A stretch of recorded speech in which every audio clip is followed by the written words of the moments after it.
morning. Hi, everybody. If I can ask everyone to please be seated. Thanks. I know it's the weather is not making travel easy, so I understand people will be coming in as we start, but we'd like to get the festivities started. Hi, I'm Victor Schwartz. I'm the Senior Associate Dean for Student Life and Wellness here at the School of Medicine. I'm honored to be presiding over the 6th MD Commencement ceremony for the City University School of Medicine. We're celebrating the past 7 years and to share a couple of thoughts and important announcements with you. Again, if everyone could find their seats as quickly as possible, we'd like to get started soon.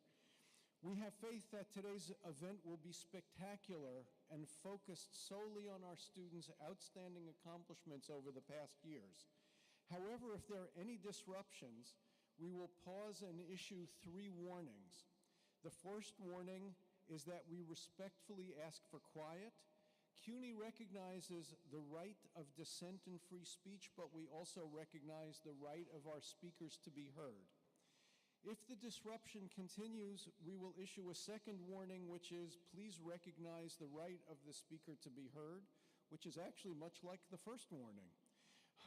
Those who continue to interrupt will be escorted out and may be subject to arrest and prosecution. If the disruption continues, then a third warning will be issued, which is in an effort to continue the event, the disruptors will be now escorted out. People who are waiting to come on in and find seats. In addition, please be aware we have at least three professional photographers who will be covering the event, so we can ensure that each student will be photographed while they're on stage. Please refrain from coming forward to take pictures during the ceremony. At the conclusion, please remain in place until the platform party, faculty, and students have left the stage and the room. Following the ceremonial exit, students will return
Good morning again.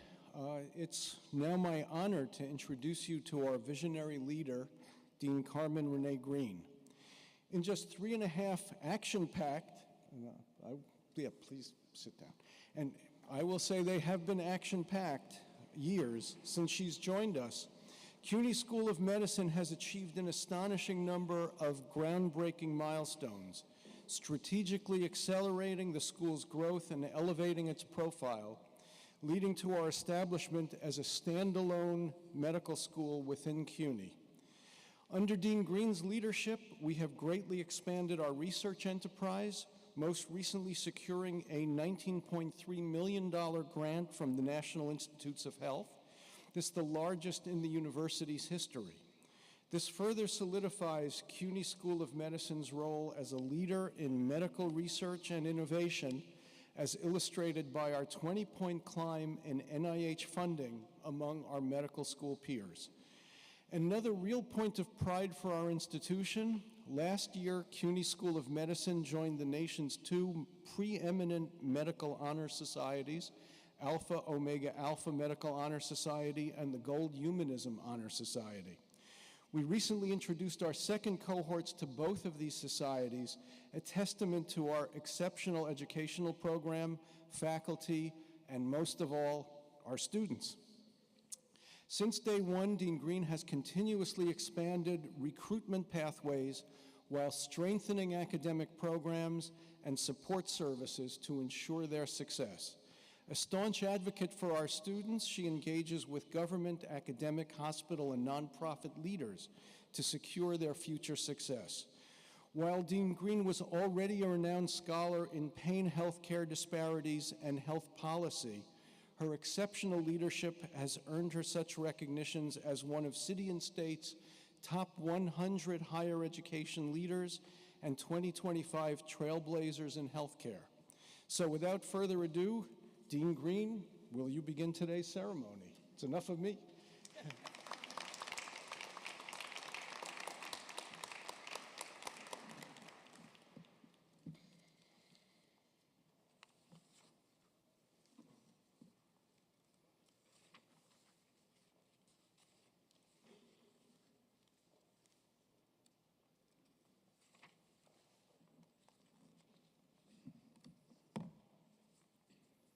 Esmeralda. I need my phone so I can take a picture of my students. Esmeralda is a very talented U3 student who's helping me out today.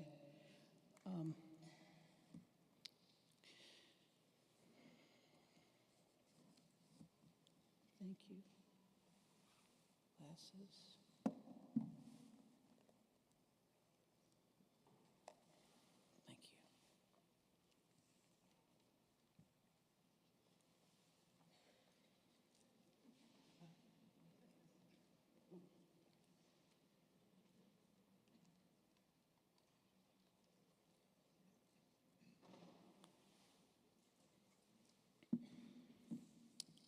Good morning, good people. Good morning, good people. Thank you. I begin today's ceremony with the CUNY School of Medicine's traditional opening, including a moment of silence and land acknowledgement. Please join me in your own reflections, and I hope that you will join me in praying for peace in our times.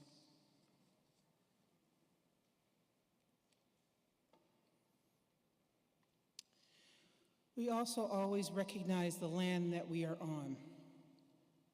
We acknowledge we are within a place of gathering and exchange, shaped by water and stewarded by ongoing generations of indigenous peoples. We acknowledge the land upon which we gather is part of the traditional territory and the unceded ancestral lands of the Lenape people. The Lenape people lived in harmony with one another upon this territory for thousands of years. During the colonial era and early federal period, many were removed west and north. but some also remain among the continuing historical tribal communities of this region. They and many other tribes called this home for more than 10,000 years. And they sustain this land so that we can enjoy her gifts today. We recognize both our responsibilities to care for this our land for the many generations to come. Thank you. As the Dean of the New York City's Medical School, we are the ones that produce the doctors that New York needs and New Yorkers want to see. We are thrilled to welcome you to this ceremony on behalf of our beloved candidates. With a focus on equity, access, student success, and excellence, as well as community, the CUNY School of Medicine is a national leader in representing the community it serves. I'd like to share a few facts about this amazing class. Who are they? 100% of them are New Yorkers. 85% are first-generation doctors. 50% are first-generation college students. 85% are bi or trilingual. We also celebrate where they're going. After an amazing match where 100% of our students matched into their residency program, 46% will go, yep.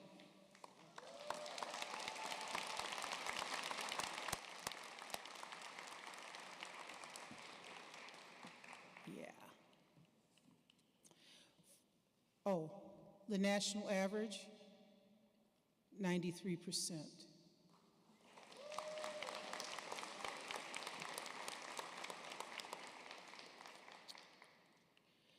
46% of them will go into primary care.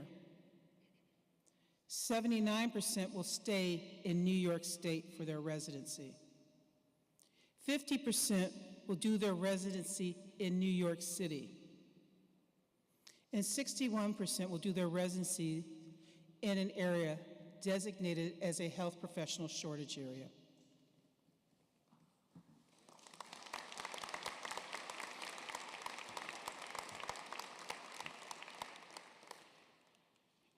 Yes, indeed, they are the doctors New York needs and New Yorkers want to see.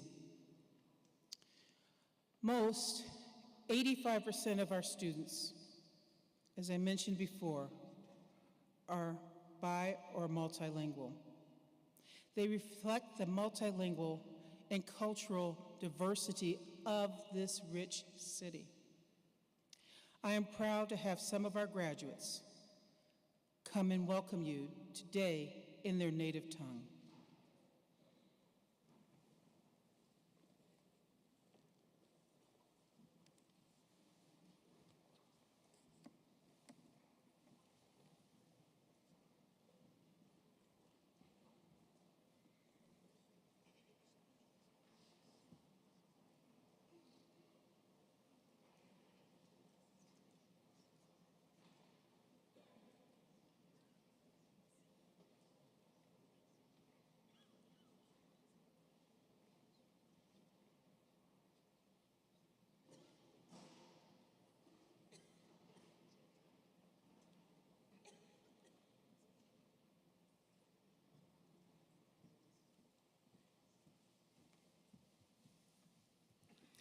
Ẹ káàbọ̀, Yorùbá.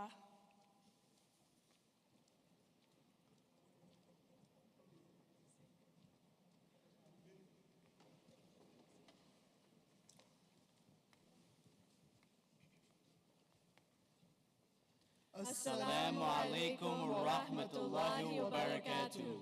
Arabic.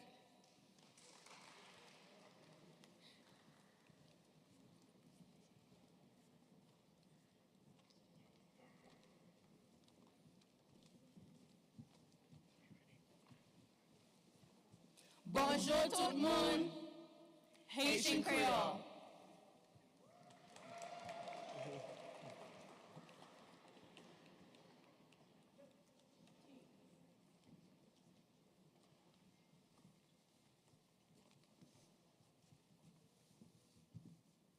Namaskaram, Malayalam.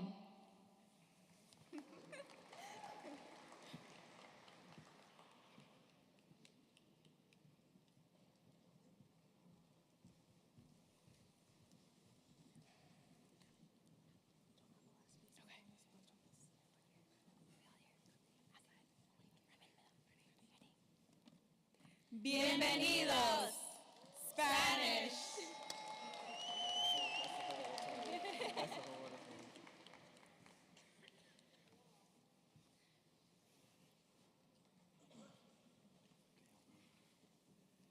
Mabuhay! Tagalog.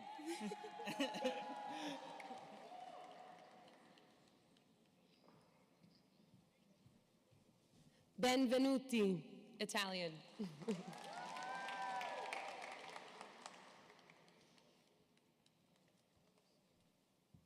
Добро пожаловать, Russian.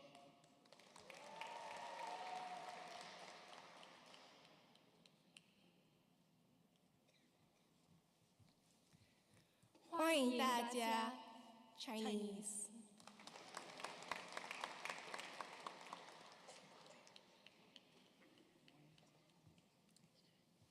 Those who want to sat down, want to come back up?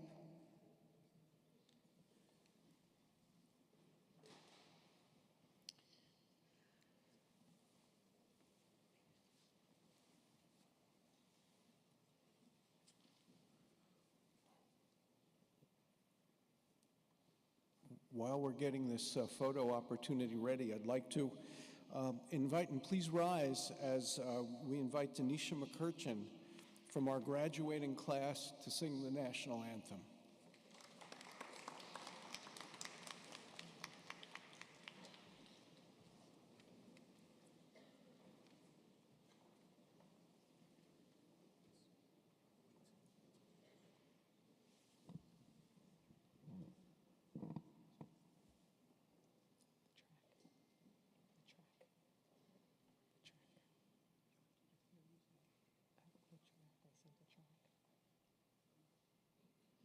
Owen, her track.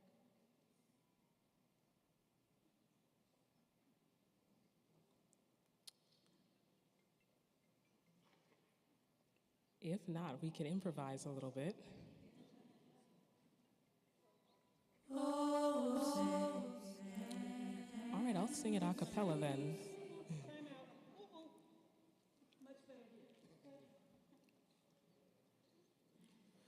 Oh, say, can you see by the dawn's early light what so proudly we hailed at the twilight's last gleaming, whose broad stripes and bright stars through the perilous fight o'er the ramparts we watched were so gallantly gleaming, and the rocket's red glare, the bombs bursting in air, gave proof through the night that our flag was still there. And oh, say, does that star-spangled banner yet wave?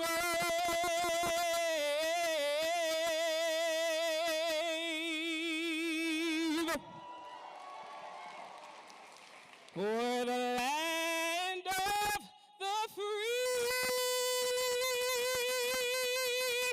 and the home of the brave.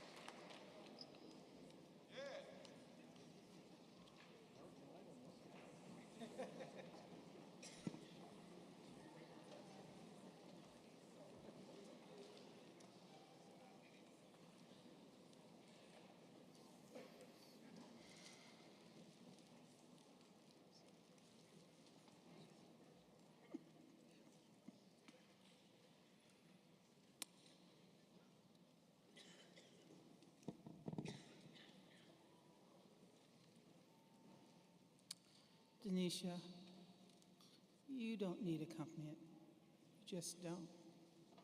Absolutely terrific.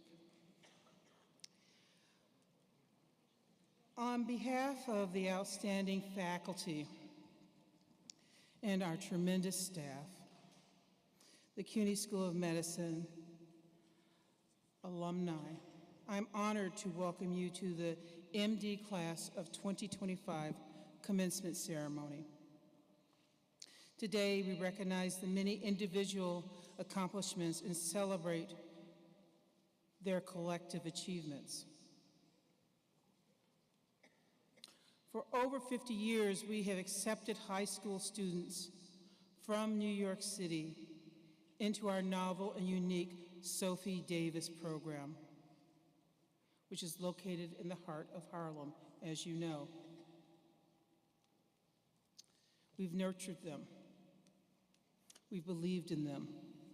We've cried with them.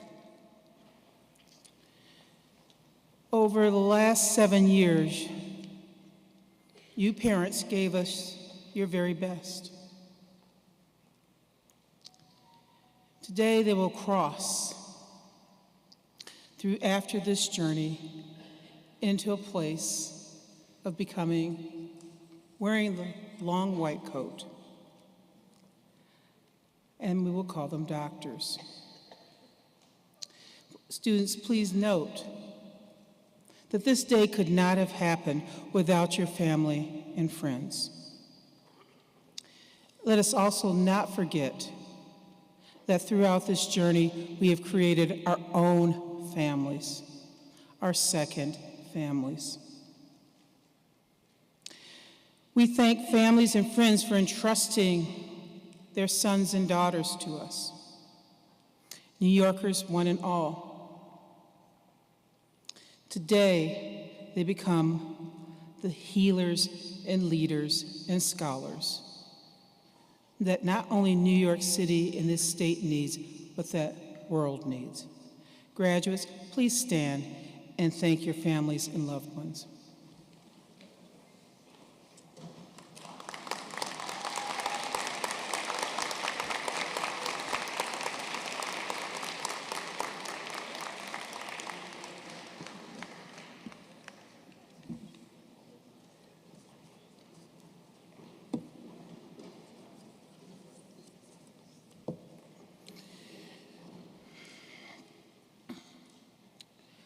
I am thrilled to be surrounded by many amazing people in the Dean's Platform Party and in the audience, my executive leadership team, and our outstanding faculty and staff. We are also joined today by our keynote speaker, Dr. Neil Common.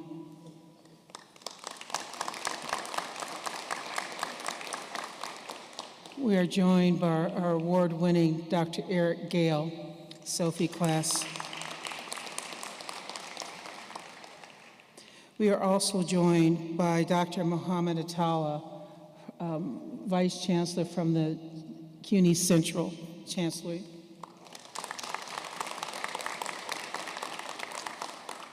And Dr. Erminia Palacio, our trustee member.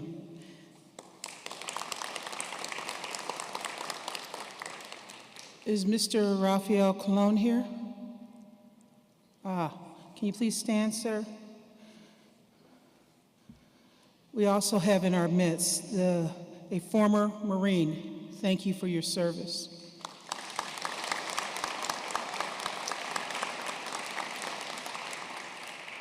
Mr. Colon is also a distinguished New York City artist who illustrates on many different types of canvases. His work can be found hanging at the Met. And this year, a beautiful violin that is focused on the art and science of medicine is now showcased at the CUNY School of Medicine. We thank you for your ongoing service to bring light into a world that desperately needs it, and your gift to our school. Thank you, Raphael.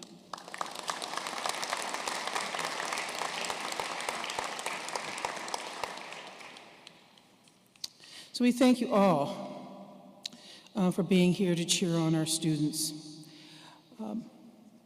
And I am now pleased to introduce Dr. Herminia Palacio, who brings greetings from the City University of New York Board of Trustees.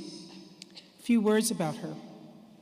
She's an illustrious healthcare leader, having served as the New York City's Deputy Mayor for Health and Human Services, as President and CEO of the Guttmacher Institute, and Executive Director of Harris County Public Health and Environmental Services, where among other distinguished, she oversaw the Hurricane Katrina mega shelter operation in 2005.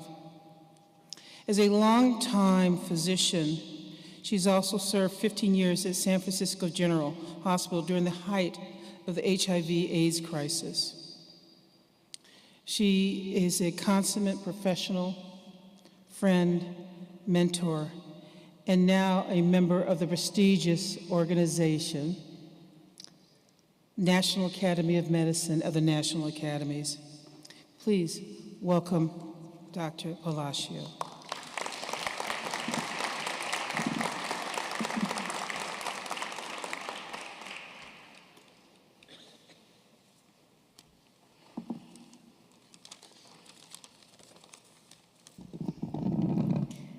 Good morning, class of 2025. Thank you so much for that kind and generous introduction, Dr. Green.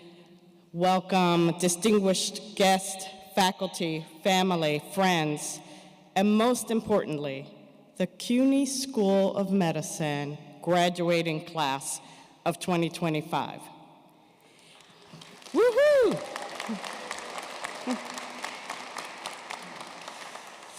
It is truly an honor to be here on behalf of the Board of Trustees of the City University of New York to welcome today's honorary degree recipients, Alan Davis, Dr. Ponjola Coney, and Dr. Joan Reed, who are not here, but also Dr. Neil Kallman and Dr. Eric Gale. Congratulations on these accomplishments. Class of 2025, we are here to celebrate a significant milestone in your lives. The culmination of years of hard work, dedication, perseverance, and I would submit, grit. This moment is a testament to your resilience, your strength, your unwavering commitment to your education and to your communities. You are the pride of CUNY and the pride of New York. Graduates, you have earned a priceless degree from the CUNY School of Medicine, and you are ready to embark on a new journey filled with endless possibilities. Take a moment, appreciate this fantastic, amazing accomplishment. Yes.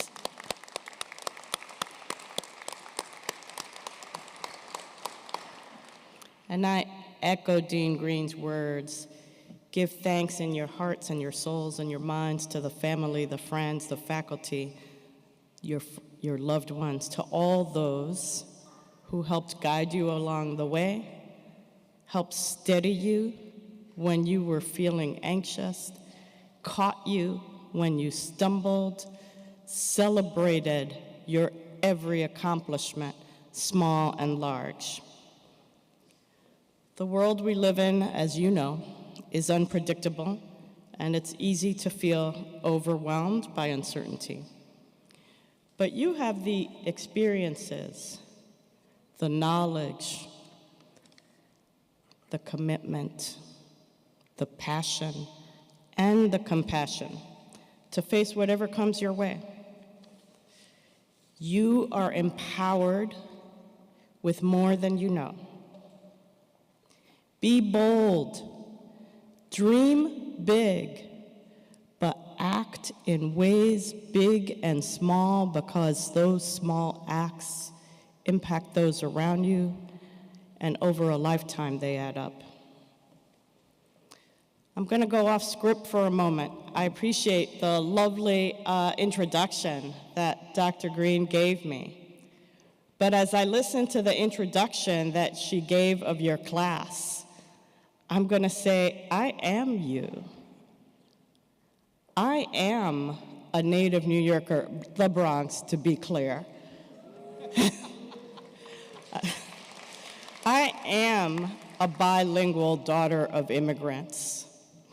I am the first in a generation to graduate medical school. My sister and I are the first in a generation to graduate college, indeed to graduate even high school. I am you.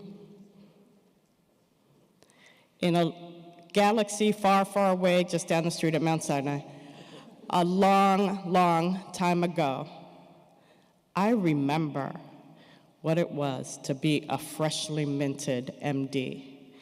The journey before you is not written. You have the pen or the keyboard.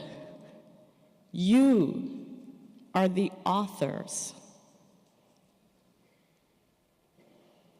And sometimes there are chapters that you have no idea you will write when you're sitting right now.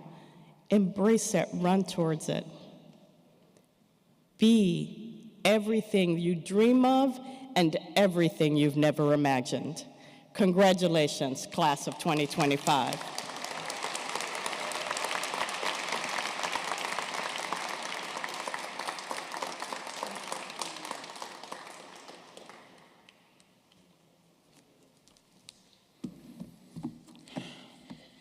Thank you, trustee.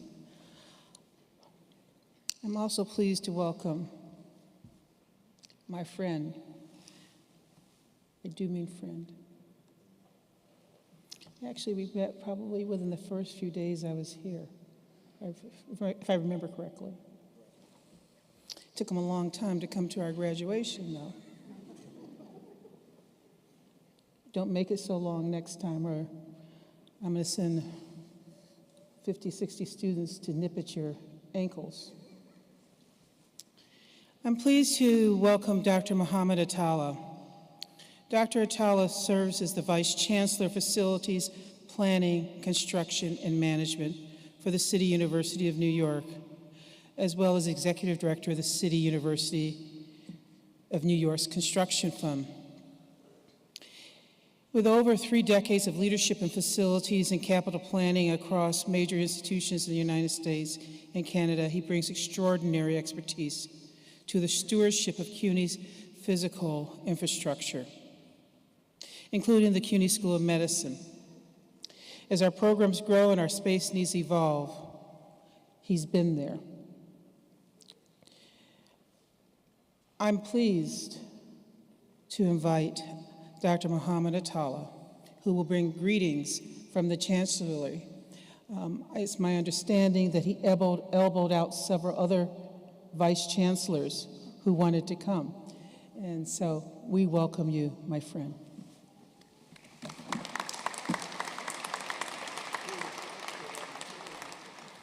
Thank you, Dr. Green. It's always my pleasure to be here.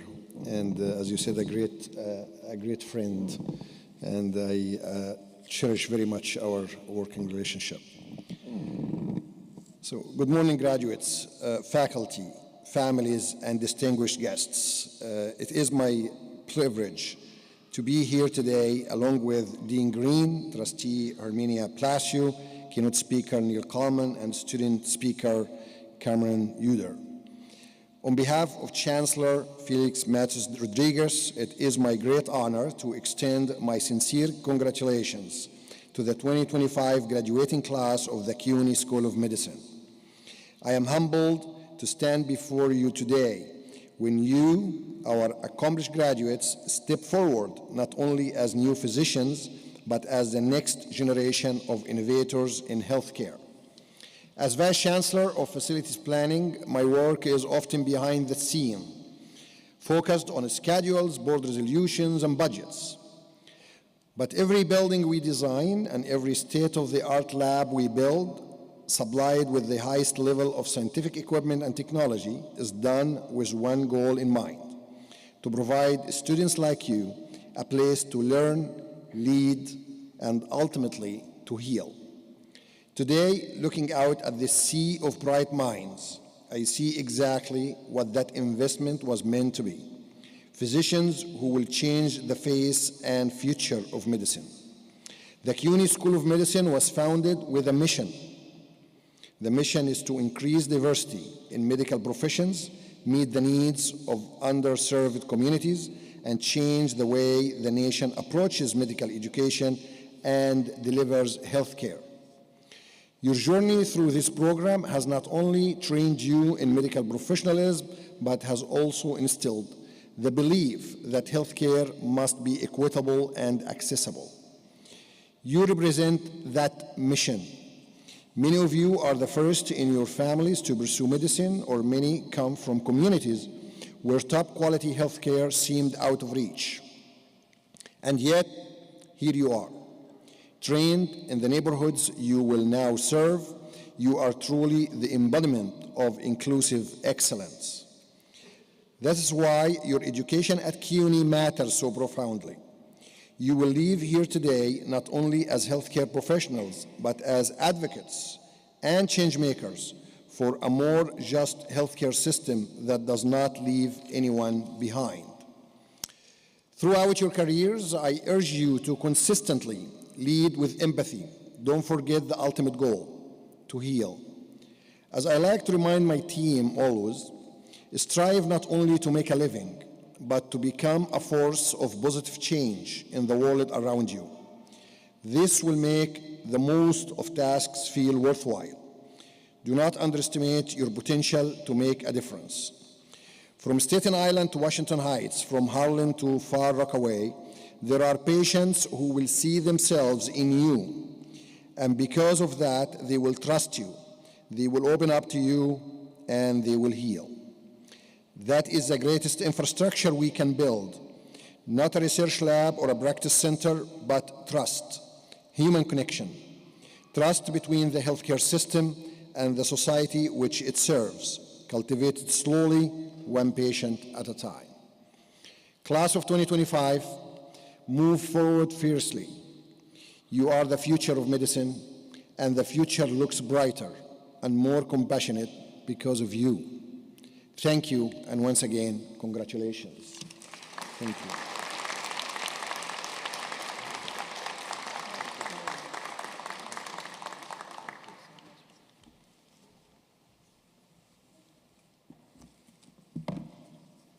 I think they're getting it.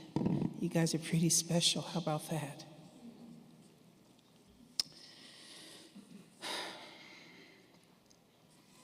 I want you to come back often. And you know why. Thank you.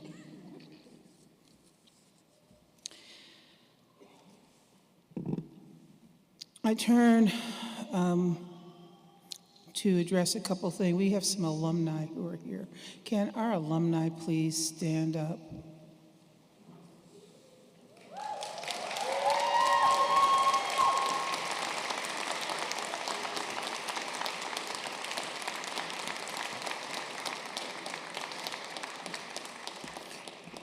thank you for coming home.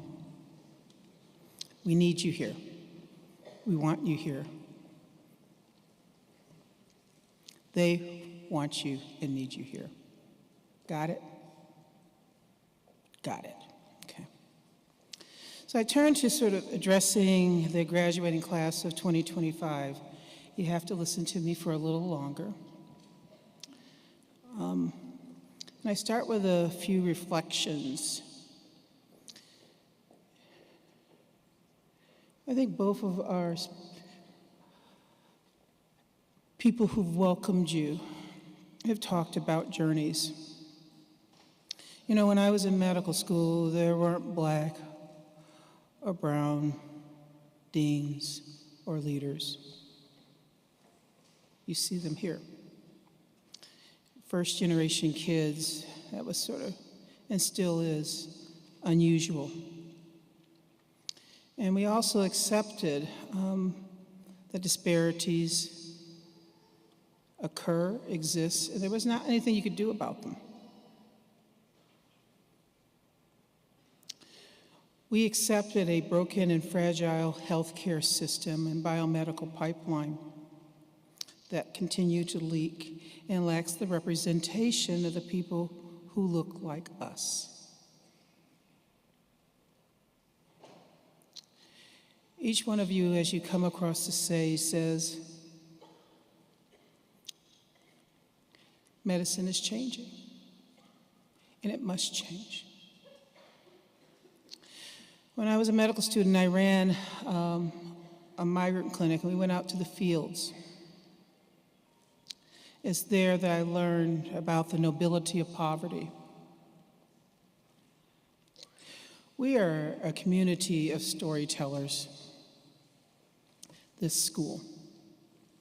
There has to be someone who writes the first narrative, the first stories about the patients who often go unseen. Their burdens are unequal. And maybe some of you come from families like that. We need you to advocate for them. We need you to see their light, the light of the great whisperer. We need you to hear their stories and to treat those stories with compassion and respect. As an intern, I started every call in the chapel, and you know why.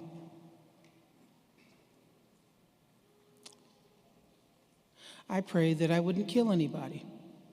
Any alumni have that feeling? Back in July, back in the day? Any? Yeah, a lot of people say,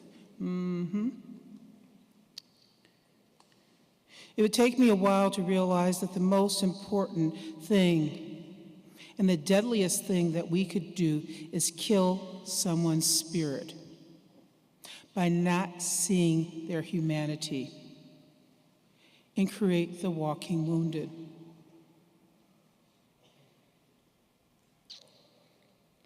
You know, this morning when I got here, Farley picked me up, and I saw this woman getting on the bus with her stroller, sort of struggling. I'm asking you to take one moment of amazing grace to be present and to be stoppable. When you see that person walking down the hospital hallways,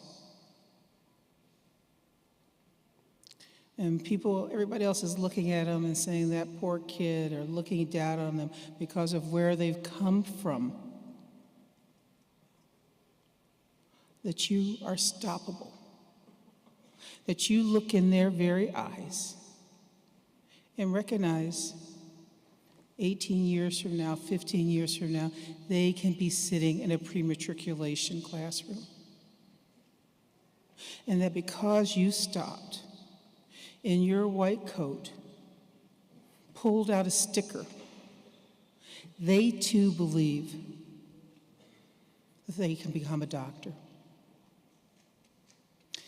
Most likely you'll never see that patient again, but your impact will be profound.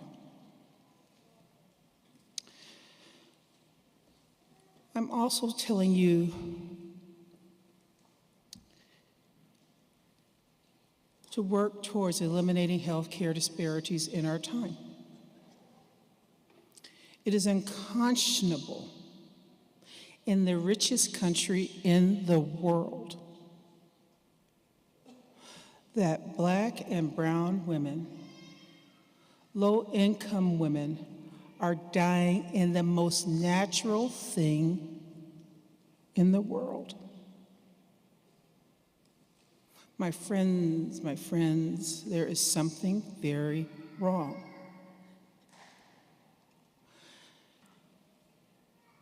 People talk about making change, and it takes just one person. And I'd actually say out of the 160 medical schools in the country, one medical school to make a difference. And you know who I'm betting on. Us. I'll also remind you that times change. Our mission, our values, our goals remain unchanged. I'm calling upon you to not just heal patients and families, I'm calling on you to heal communities, one neighborhood at a time, one patient, one person at a time. Some people say, they'll just knock it down. And I'm going to tell you to go ahead and build it anyway.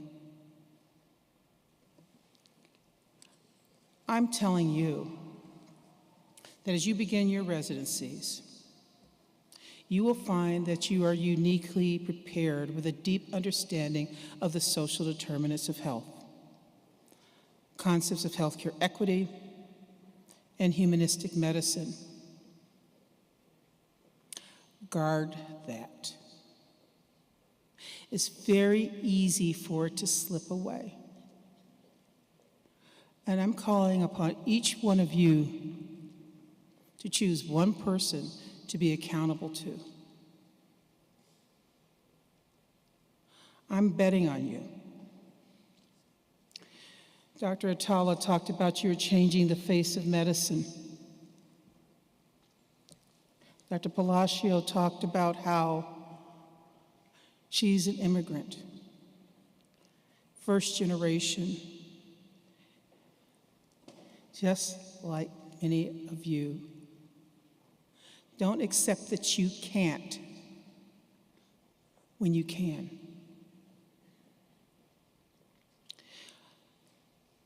You are changing the face of medicine. You're a beautiful mosaic. But I'm telling you that if you do not change its heart, it's just another pretty face. I'm calling upon you to be the healers, the leaders, and the scholars that we need. It has been my absolute honor to be your dean. I think you know that. And I cannot wait till you come back and are sitting with those guys. I'm proud of you. And I wish you well. We're going to go transition to my friend, Dr. Schwartz, who's going to start with some honors.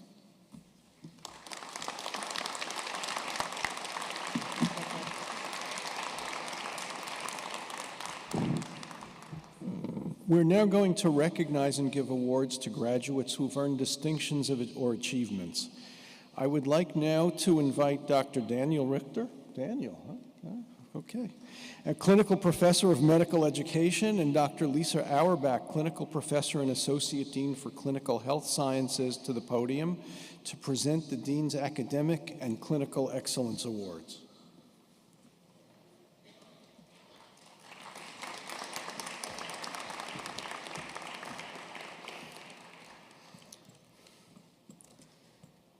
I'd like to first recognize those students who achieved high academic distinction coming out of the bachelor's program.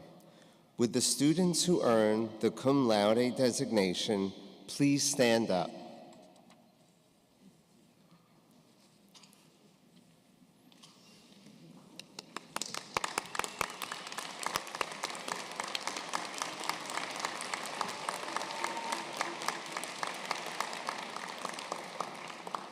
Would the students who earned the magna cum laude designation please stand up?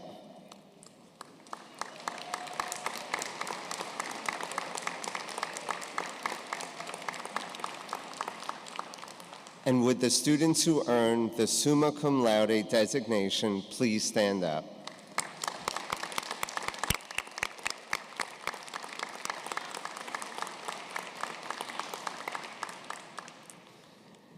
Dean Green, there are 6 MD candidates who have shown excellence in the academic and clinical mission and have received honors in all core clerkships.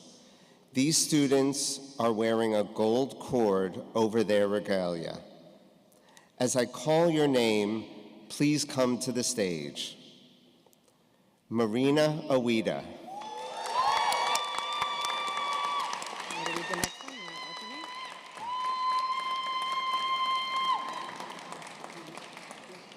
Neha Balapal.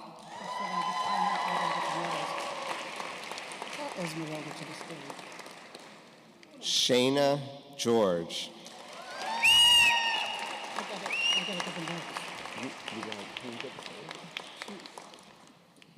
wanted you to give them 100. But you gotta, they're gonna spin.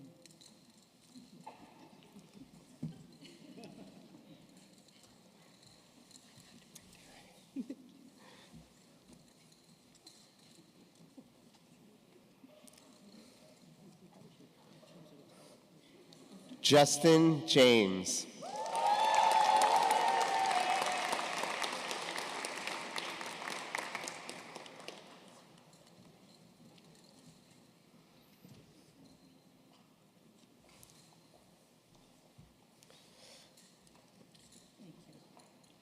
Alan Samsonov.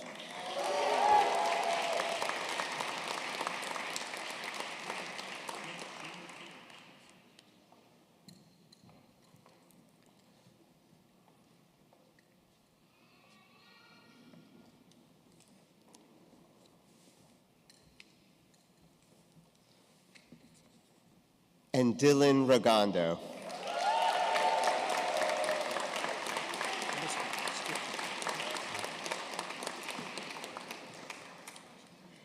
And Jamie Peter.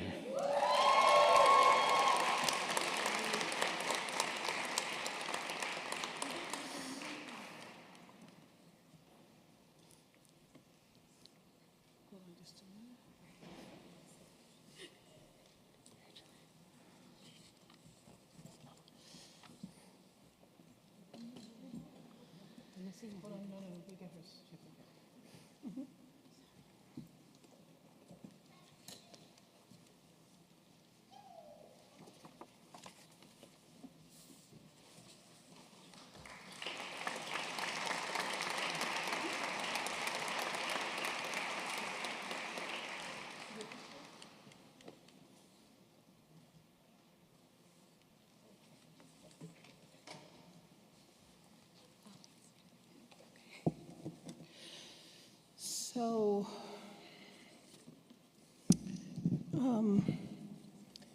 there was an admission. Mr. and Mrs. Peters, are you here? Where's your mom and daddy? Right there? Okay. I am deeply apologetic. There was an admission in the program. I just want to let you know that your daughter did not receive a medal. We'll blame it on the dean. She received a certificate acknowledging her academic excellence. I want you to know it happened. She didn't just blow smoke. And you too will receive a special program that will be the only one with her name on it. So thank you so much for your interest in your child to us.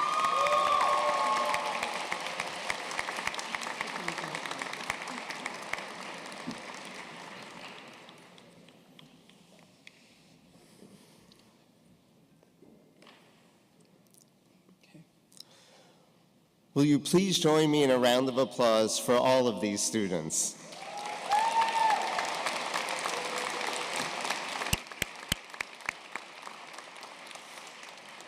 I now welcome Dr. Akhtar, Associate Dean for Student Affairs, and Dr. Pritchett, Clinical Professor and Associate Dean for Curriculum, Evaluation, and Assessment to the stage.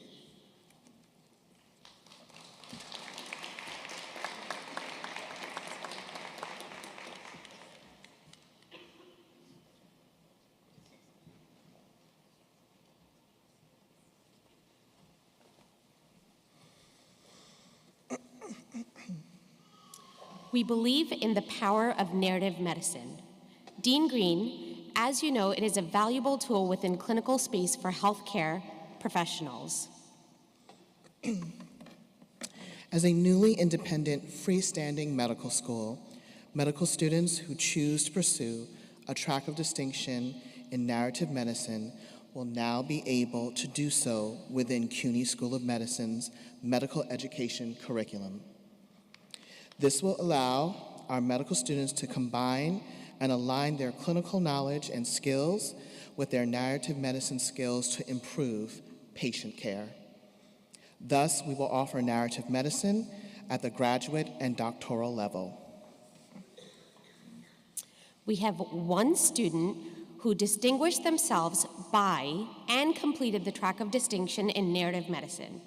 This student is wearing a maroon cord over their regalia. Mr. Faraon Bjarn, will you please stand?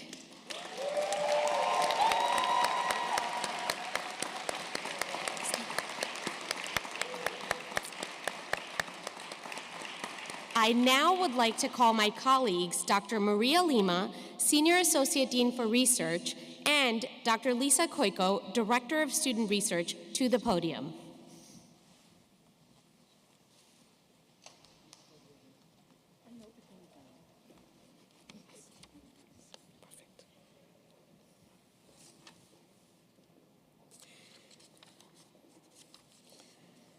At this point in the, good afternoon. Maybe it's a little early.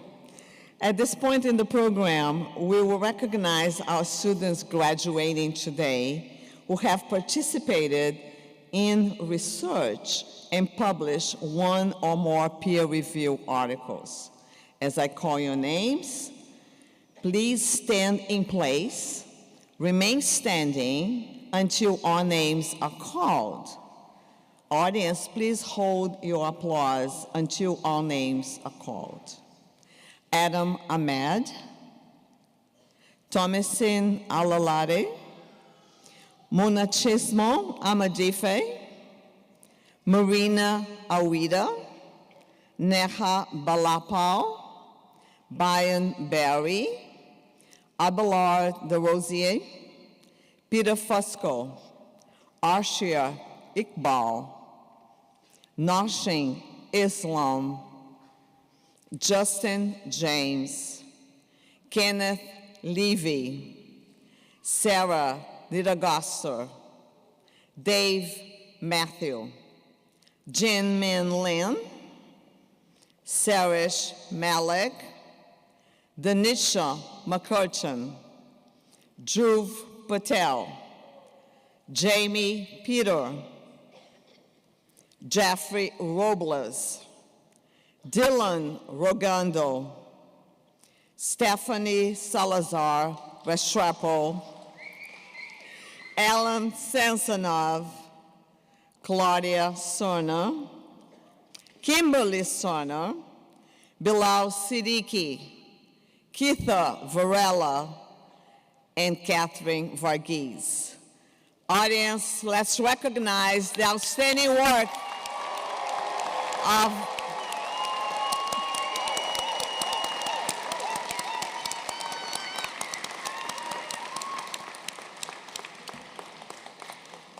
Please be seated. These 31 students represent more than 50% of this year's graduating class, and we are obviously very proud of them.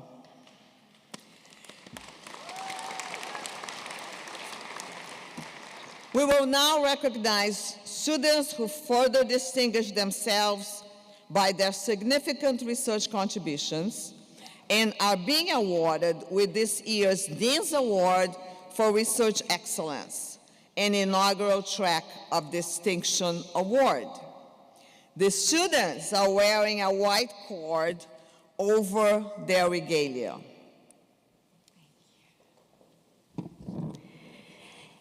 As I call your name, please come to the platform or stage. Adam Ahmed.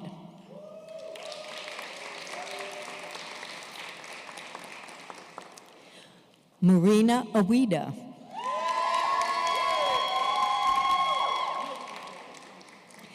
Neha Balapal. Peter Fusco.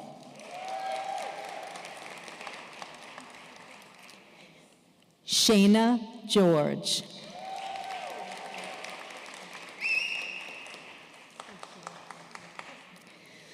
Sumaya Islam.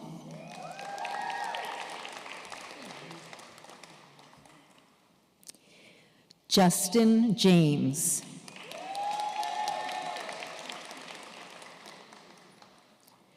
Kenneth Levy.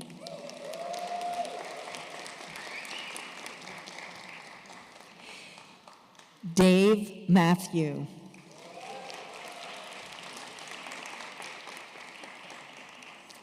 Alan Samsonoff. And Catherine Varghese. Congratulations.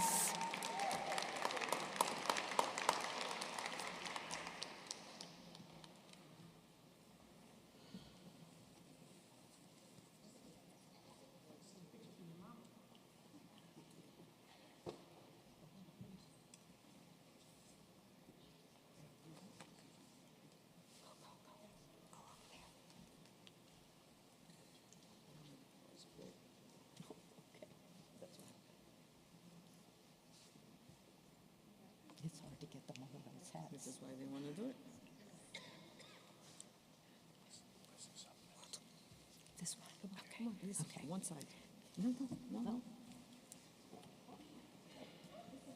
Wait a minute.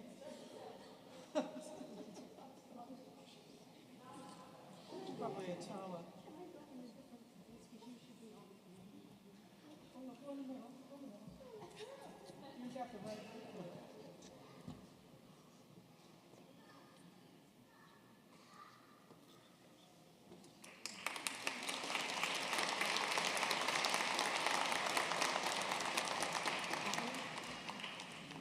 Okay. I'll leave that as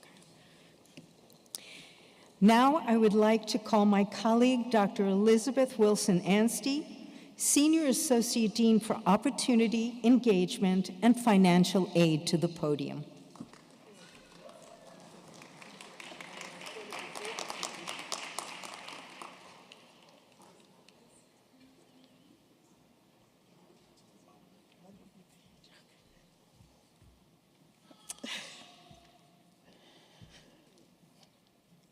At CUNY School of Medicine, we're extremely proud that our student body reflects the beauty of New York City.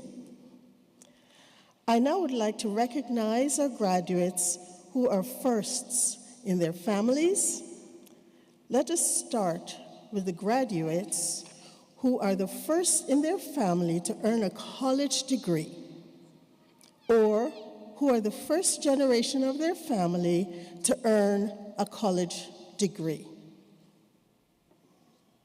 Students, stand in place and then sit. So once again, if you are the first in their family to earn a college degree, please stand, or first in their family in the generation to earn a college degree, please stand.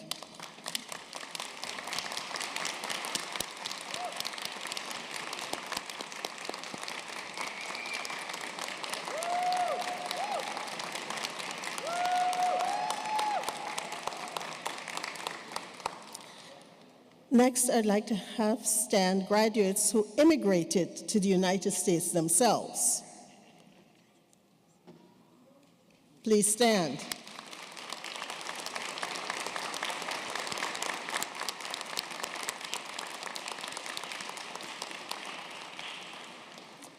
Please sit. Finally, I'd like to recognize the graduates who were born here to parents who immigrated from outside the United States.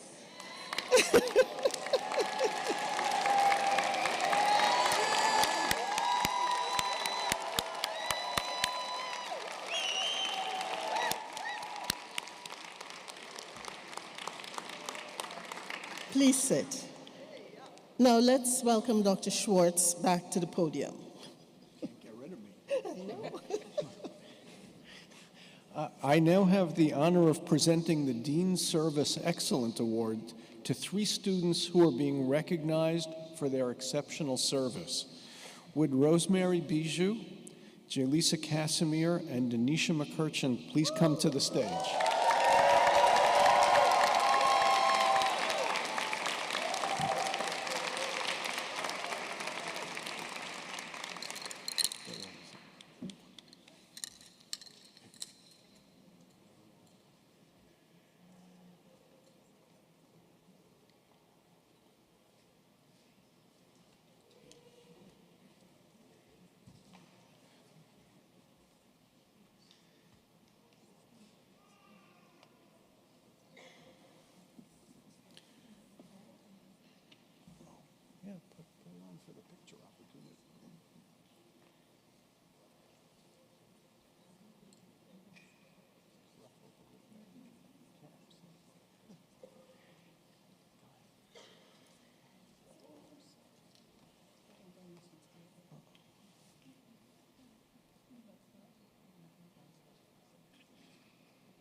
Okay.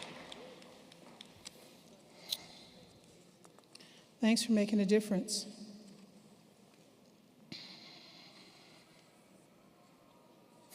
I'm honored to give you some background on the following recognitions. As Dr. Schwartz mentioned earlier, we are proud to have our school included in the nation's most prestigious medical honor societies. That allows us to bestow this honor upon our deserving faculty, alumni, and most importantly, our students. The first is the Gold Humanism Honor Society, which is a community of medical students, physicians, and other leaders who have been recognized for their compassionate care, reinforcing the human connection in healthcare. Then there's Alpha Omega Alpha Medical Honor Society, which was established in 1902 and is a lifelong honor for students, faculty, residents, and alumni, conferring recognition for a physician's dedication to professionalism, leadership, scholarship, research, and community service. Last year, the CUNY School of Medicine was named the 137th member of the Alpha Omega Alpha, and I was appointed to the board of directors. The AOA has a special place in my heart since I was inducted as a medical student at Michigan State University College of Human Medicine. I'm pleased to have members from the CUNY School of Medicine community join me in this distinction. Earlier this spring, we held our induction dinner for the Gold Humanism in Medicine Society. I'm going to ask my friends and colleagues, Dr. Lauren Cochran, clinical professor and director of clinical faculty development, and Dr. Mamuna Kokar, clinical professor and medical student advisor, who serve as the chapter advisors, to join me at the podium.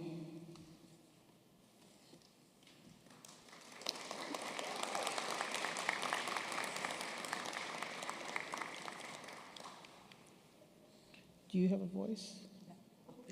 So it's the M3s that did this to you, right? So Dr. Cochran is without a voice, so she's going to. So it's my privilege to present these inductees on behalf of both Dr. Cochran and myself. So we would like to start by recognizing graduates who have recently been inducted into the Gold Humanism Honor Society. These graduates are wearing a green cord over their regalia. To start, we would like to first ask the alumni and faculty inductees to the Gold Humanism Honor Society to please stand up.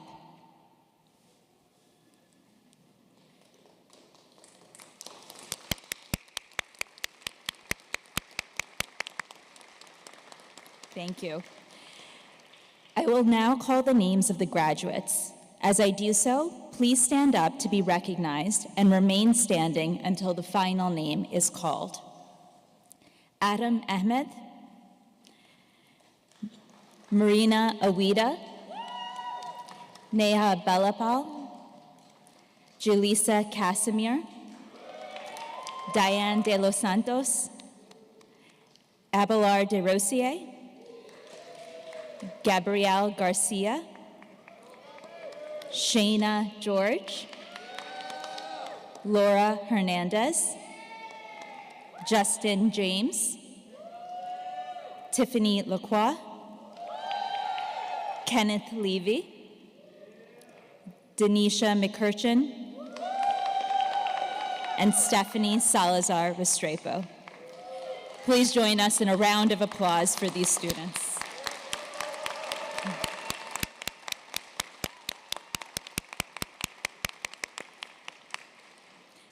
You can be seated.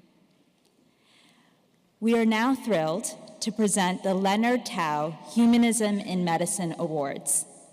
This award is presented by the Arnold P. Gold Foundation to recognize graduating medical students and faculty who are exemplars of humanism in the care of patients.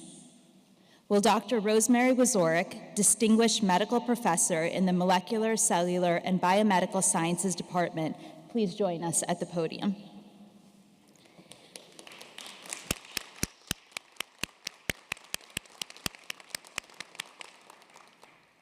And I would like to ask Julissa Casimir and Diane de los Santos to join us as well.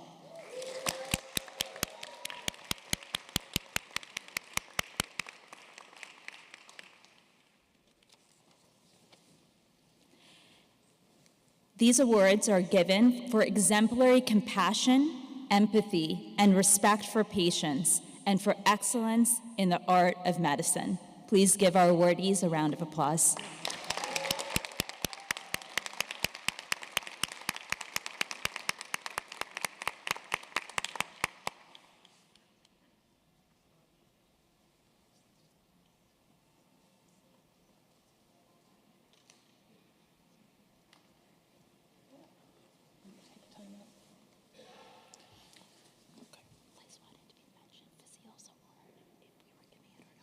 Oh, yes. You guys are off script. Okay. Where are you guys going? Did I dismiss you? You still have to listen to me.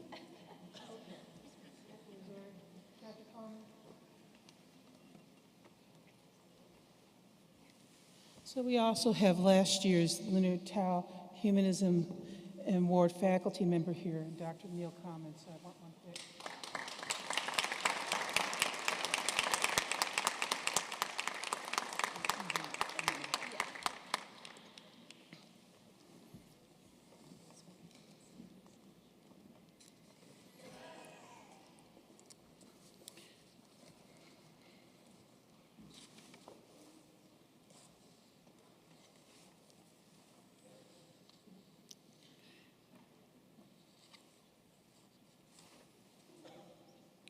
I also want to acknowledge the faculty and alumni who became members of the AOA this year.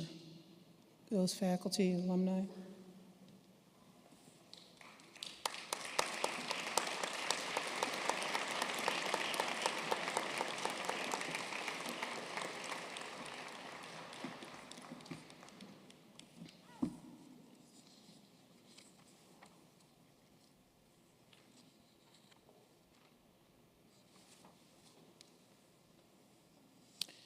I'm also going to ask Dr. Ryzorek to join us to actually, as well as Dr. Fernando Vialta.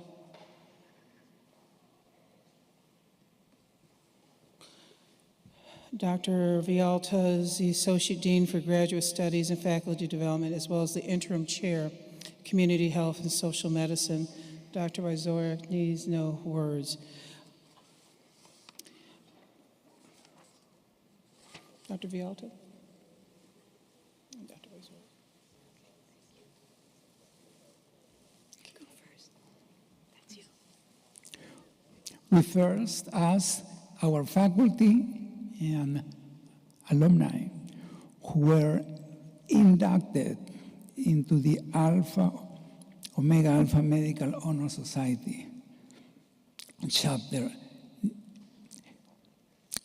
11, New York, this year, to please stand to be recognized.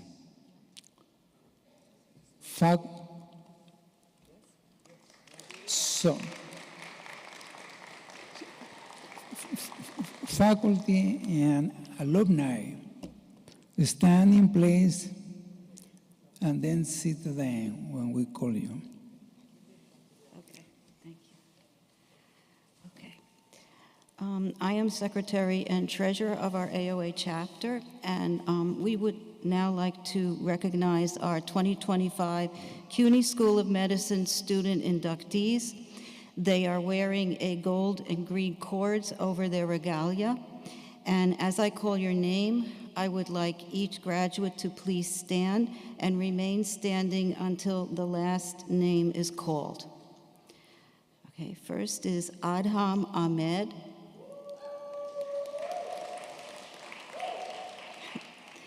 Marina Awida.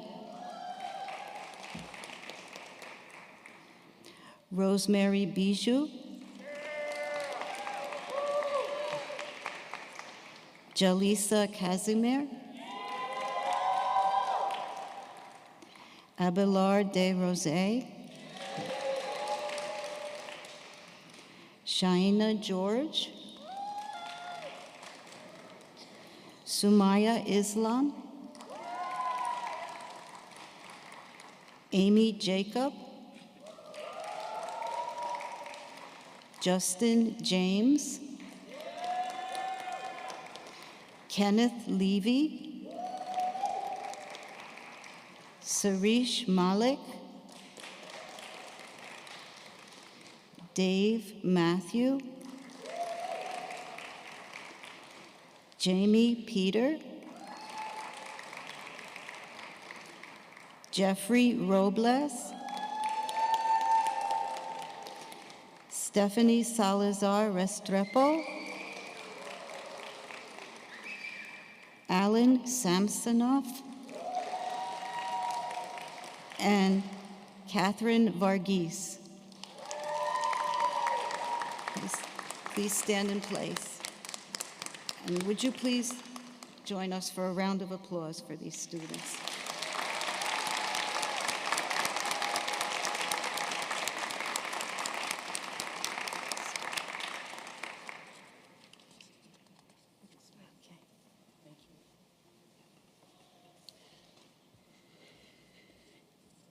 So I want to talk about our AOA chapter and why it's actually unique.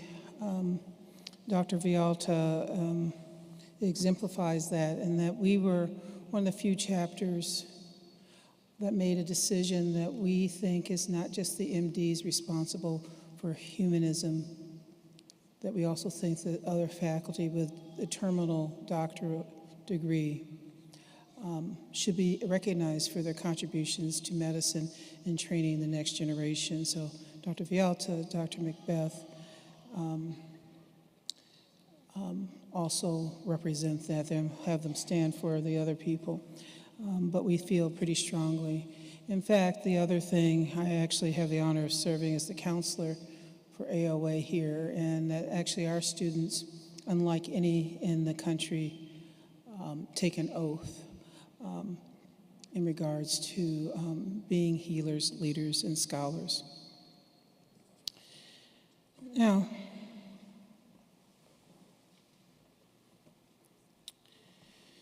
every once in a while, actually happens a lot more than I can say, that there are students here who have traveled a long distance, and because of their distance traveled, they are an inspiration to me, their dean, and they make me want to be a better dean. They touch your heart in ways, they become your family. You kind of treat them, I treat you all as well or as bad as I treat my own kids. But one person today, Fazil Serman, is getting the Dean's Persistence Award. Fazil.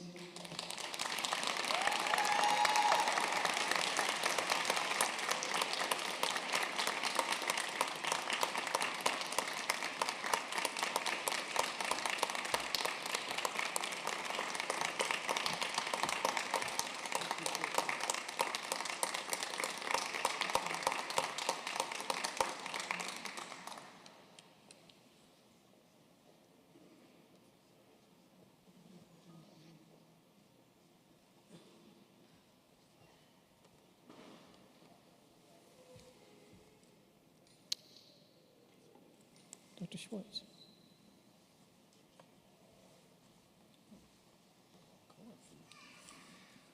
It's my honor to turn the podium over to Cameron Yoder, who was selected by the class to deliver the MD Class of 2025 student address.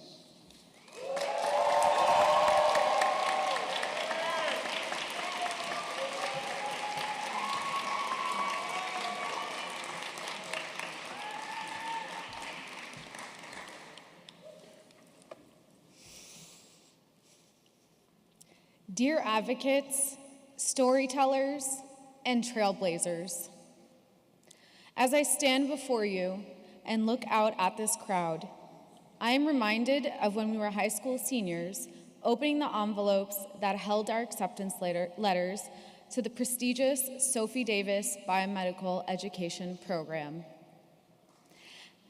As we read our fate, our destiny, we were filled with raw excitement, swirling nerves, and deep pride. Up to that point, we had worked tirelessly, surpassing every expectation placed upon us.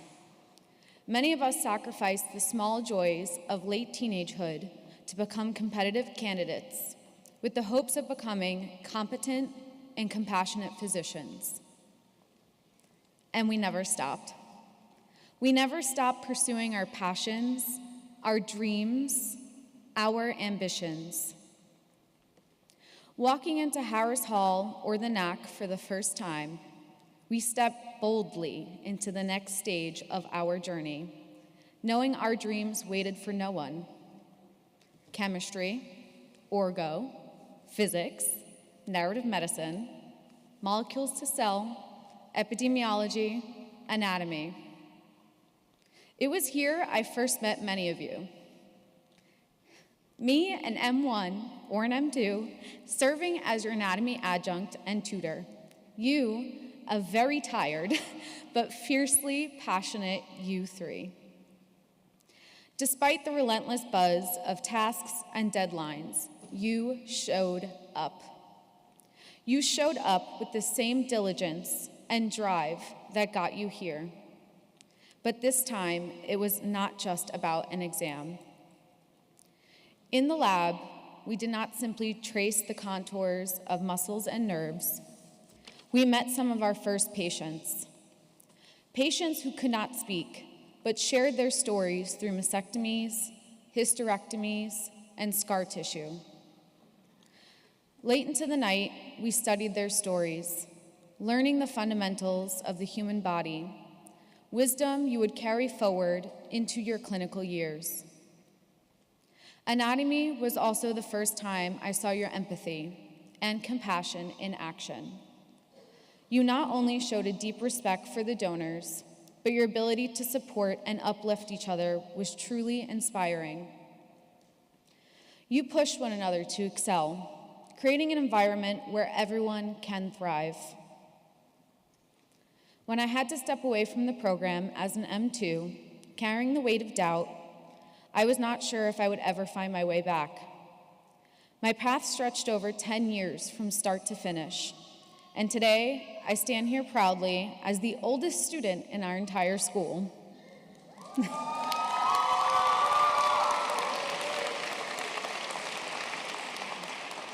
When I returned, wondering if my years would set me apart, you didn't just welcome me back. You made me feel as though I had never left, as though I had always been a part of your journey. You nurtured these qualities and relied heavily on them as you entered your clinical years. I had the honor of working alongside you and witnessing your growth into empathetic, deeply attentive student doctors. Time and again, I saw you advocate for patients when they needed you most. I heard you make space for stories no lab test could reveal. I saw you hold hands, pull chairs closer to bedsides, and make pantry runs for vanilla or strawberry, never mind chocolate, ensures. The hard work never stopped, not through clerkships, not through night shifts, not through 24-hour calls. But neither did you. And then finally, fourth year. After completing our core rotations, we began to reclaim our passions. We found space to reconnect with our communities, with our loved ones, and with the parts of ourselves we had quietly set aside. Whether through roller skating, photography, dancing, travel, or simply sleeping in, we learned to refill our cups even as we continued to pour into others. And in that space, we gave ourselves permission to rest, to laugh, to cry, to feel fully once again. We needed that space to open an envelope once more. This time, it held our future. It allowed us to envision the patients we would serve, to anticipate the barriers they may face, and help them break through. Barriers born more of illness, barriers of systemic inequities shaped by history, policy, and power. As we read those words, surrounded by cheering, crying, screaming, and hugging, it became a moment we will never forget. A moment that will carry us through the times when we doubt why we started, because those times will come. Uncertainty breeds anxiety, and these are uncertain times. But I will not tell you that now is when you will do great things, because you already have. I have seen it before in the U3s who stayed in the lab long after the sun slipped beneath the city skyline, tracing not just muscles and nerves, but the silent stories etched beneath the skin. in the M3s who listened so deeply that answers rose up, not from lab results, but from the quiet places where pain and hope live. You will continue, because you are not only hands and mind, you are spirit and body woven together, dualism made whole. The flesh that moves, the mind that reasons, yes, but also the spirit that sits in stillness and hears what is unspoken. The body that grows weary and the will that says, not yet, not today. You will walk into rooms heavy with grief, and you will bring light. You will touch fevered foreheads and cool not only the skin, but the soul. You will run again and again, not just for the end shore, but for the dignity it restores. You will give and you will receive. Because healing is not transactional. It is a relationship, a sacred exchange, a mutual rising. In closing, let me leave you with the story from a chapter of my life when I stepped away and found something unexpected. During my time away from school, I found myself harvesting sunflowers for local florists and farmers markets on a farm run by a woman who had once been a registered nurse, then a medical malpractice lawyer, and now a political leader supporting survivors of domestic violence. As I worked the earth, with bees buzzing past my ears, carrying life on their wings, and learned her story, I was reminded that resilience is born from many paths, and that healing is not confined to hospitals. It is in the land, in community, in every act of tending and care. One of the most profound lessons I learned came from her cat, Jedi, a rescue that she had found on the side of the road after he was left permanently blind from eye infections. Watching her care for him, guiding him with patience and tenderness, taught me that healing often happens in ways we do not expect. It does not always look like a quick fix. Sometimes it is a slow, persistent love that helps us find our way. That lesson stayed with me when I returned to this journey, and I have seen that same spirit in all of you. As Robin Wall-Kimmerer, a mother, scientist, environmental activist, and member of the Citizen Potawatomi Nation, reminds us, all flourishing is mutual. Let this be the truth you return to when doubt presses against your ribs. Let it hold you in the face of systems that still ask you to justify your worth. Let it call back the memory, the envelope, the tears, the voices calling your name, the moment you knew you were never alone in this work. This is the way. This is the work. And you are ready.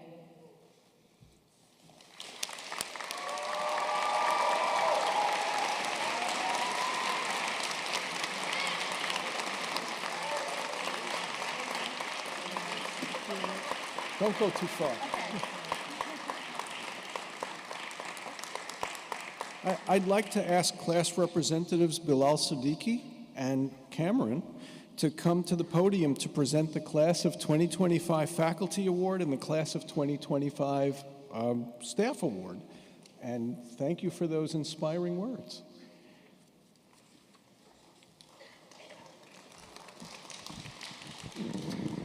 On behalf of the Class of 2025, it is our honor to present the Faculty Award. But first, I would like to take a moment to thank every faculty and staff member who has helped us reach this moment.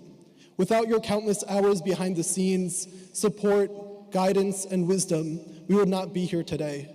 And so every ounce of good that we achieve, you all have a share in it. And so we thank you all.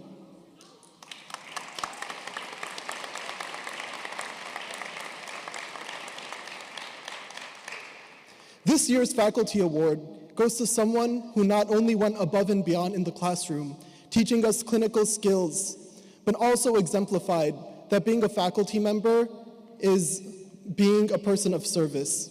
When students were spending countless hours long after everyone else had left in the building, in Harris Hall in the study rooms, this person would pass by giving us chocolates, making sure that we had enough energy to keep going. And so, it is my honor, on behalf of the class of 2025, to present the Faculty Award to Dr. Daniel Richter.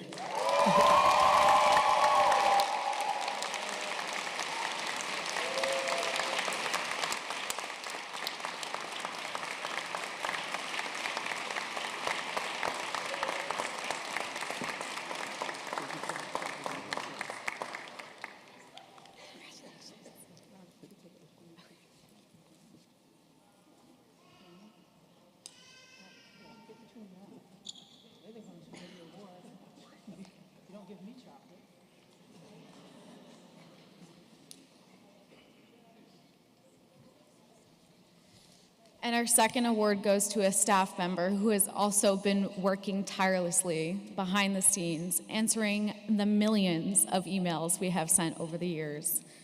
For Miss Marsha Bailey.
You don't drop chocolate off by our offices, Richter.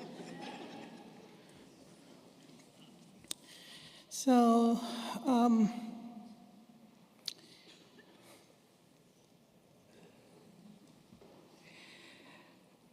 we have the Dean's Social Mission Award. Dr. Gale, can you come up here, please? It is with immense pride that we honor. You want to come? You stand right there. It's like father and son. You can see the family resistance. What's neat is that this is a family affair. So it's with immense pride that we honor Dr. Eric Gale, a distinguished alumnus of Sophie Davis class of 1993.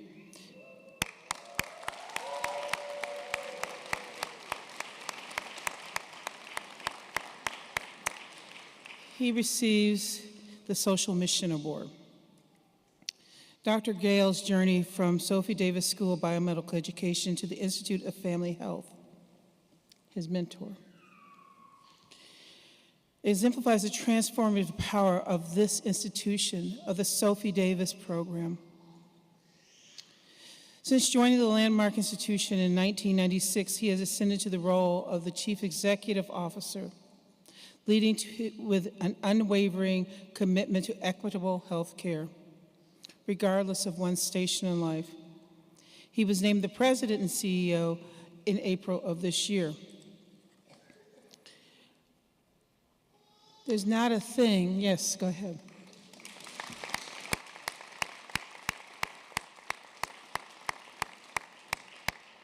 I have a student who has a health problem. We pick up the phone early in the morning. He says, I'll see them. I say, the student needs to be seen by you because they also need to be mentored. They're struggling. He says, yes, Dean. He represents an inspirational figure. His journey, his dedication to the underserved communities throughout New York City is evident in his innovative approaches, such as bringing care coordinators into clinical teams, treating them with respect, and championing behavioral health integration. His recognition by the Alpha Omega Alpha Honor Medical Society and the United Hospital Fund Tribute to Excellence Award further underscores his exceptional contributions to medicine and community health. And I would say probably the best is yet to come. Dr. Gale. Thank you.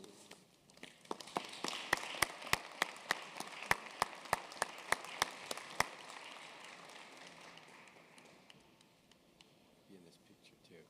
Where's the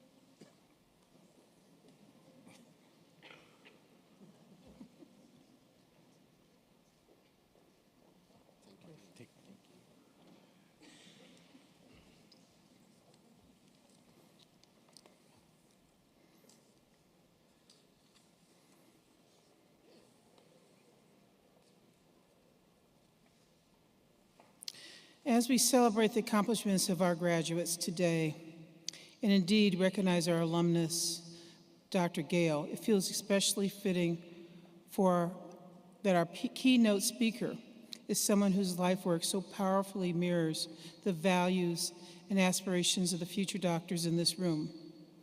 Dr. Neil Common's career is a testament to what medicine can be when it's driven by purpose, rooted in community, and fiercely committed to equity. 4 decades ago, when he was just beginning his landmark career in medicine with a full head of red hair,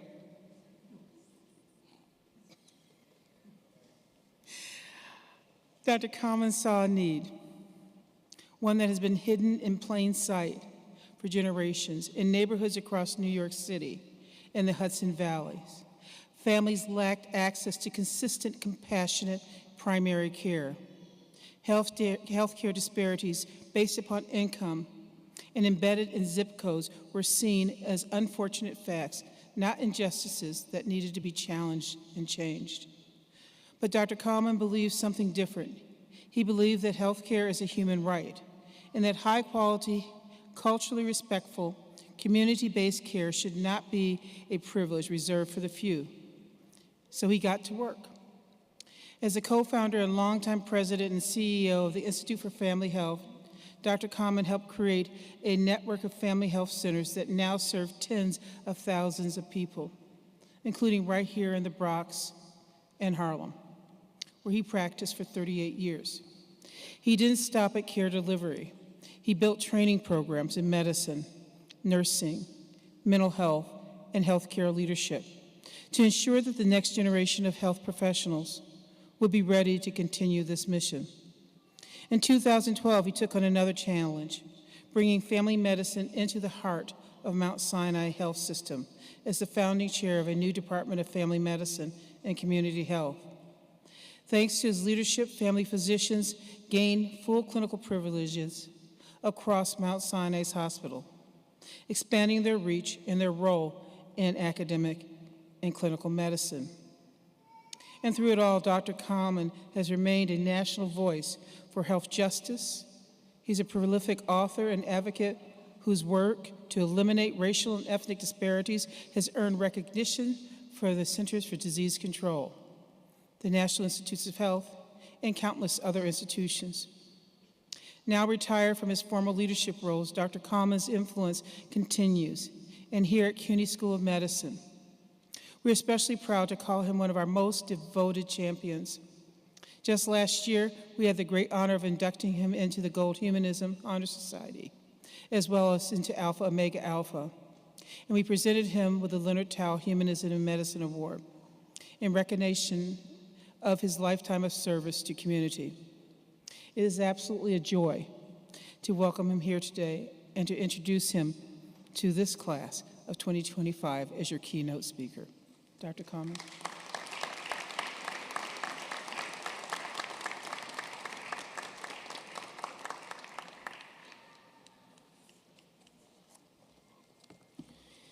Oh, thank you, Dr. Green. I keep referring to Dr. Green as family because when we sort of connected a few years back. It just felt like it finally made a connection after many years of working with medical schools and others, with someone who shared the same vision that myself and my colleagues have shared through all the years at the Institute for Family Health.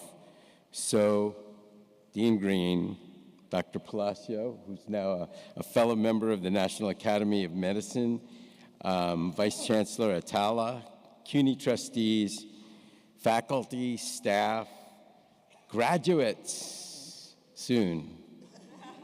As soon as I'm quiet, it's your turn. Families, friends, and guests. I can't help but think, listening to all of you getting these awards and how proud your family must be. It's been 50 years since I graduated medical school. Unbelievable to me. But more unbelievable is that I've spent a lifetime of getting recognition for things that I've done in the community. And I remember my parents sitting when I graduated, and awards were being given out left and right. And I got none, not one. People were recognized for everything. I was recognized for nothing. And when my talk is done, you'll understand why. So let me start out by saying I'm a bit jealous of you who are graduating from this school today, because over the past 2 years, as I've gotten to know your dean and some of your faculty, I can say that this medical school truly is like none other. Yes, you've been taught all the things that we get taught in medical school, the science and skills of doctoring, but you've done it in a place that's quite different. It's a place that's truly dedicated to providing access to care for all, and especially for those in greatest need. Don't ever think for a minute that the whole world of medicine shares the same values that were recognized in you when you were accepted to this school, and that were nurtured and appreciated in you as you went through medical school. On the contrary, everything you may have come to believe about the rights of all people to have access to excellent medical care will be challenged every day, wherever and whenever you practice. If you believe in universal access to care, you're going to be challenged.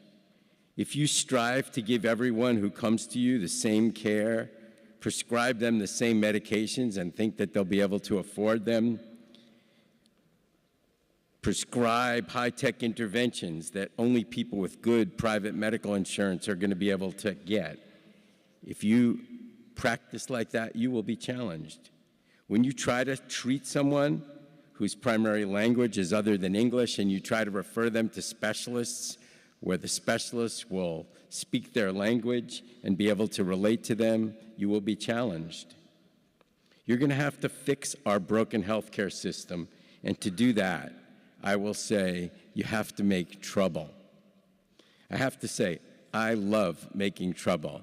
If there was a trouble award, I would have gotten it in medical school.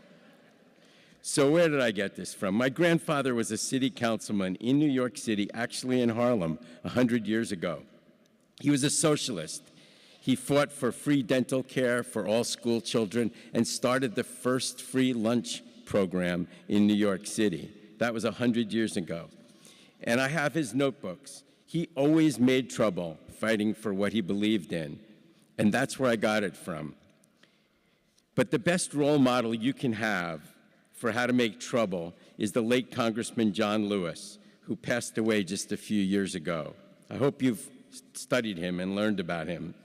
He was a civil rights activist and served in Congress from Georgia for 37 years. Congressman Lewis prided himself as being someone who made good trouble. So Lewis said, and I'm going to quote him, "My philosophy is very simple. When you see something that's not right, not fair, not just, say something, do something, get in trouble, good trouble, necessary trouble."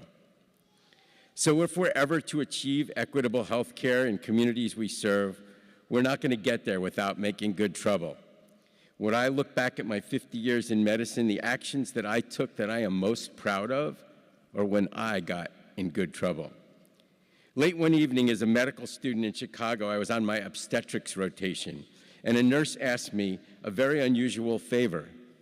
She asked if I would help her distribute the evening's medications for a 32-bed public obstetrics unit that she was in charge of and handling alone. The hospital had 2 separate OB floors, one for private patients, almost all white and privately insured, and one for public patients, almost all people of color, the majority of whom in the neighborhood I practiced in were black. The public unit where I was rotating had the sickest patients in OB with lots of medications to distribute. So of course I helped. I distributed medications that night, but the problem haunted me. I couldn't imagine private patients on the other floor putting up with that level of staffing, getting their medications hours late. So I tallied up the staffing levels on the 2 units by taking the nursing schedules off the bulletin boards and found that the private floor had 50 to 100% more nurses scheduled for every single shift. So I thought naively, well, I'll just bring this to the administration of the hospital and they'll fix it. So I brought the schedules down and showed them to the vice president of nursing. And she said, private patients have different expectations. The schedules are like that for a reason. That experience helped me understand that racism explained the entire service delivery system at that hospital, and I found evidence of it everywhere. Later on, while I was still on my OB rotation, I was scheduled to observe a cesarean section. At the time, C-sections were done under general anesthesia. And the idea was to deliver the baby as quickly as possible after the anesthesia was initiated.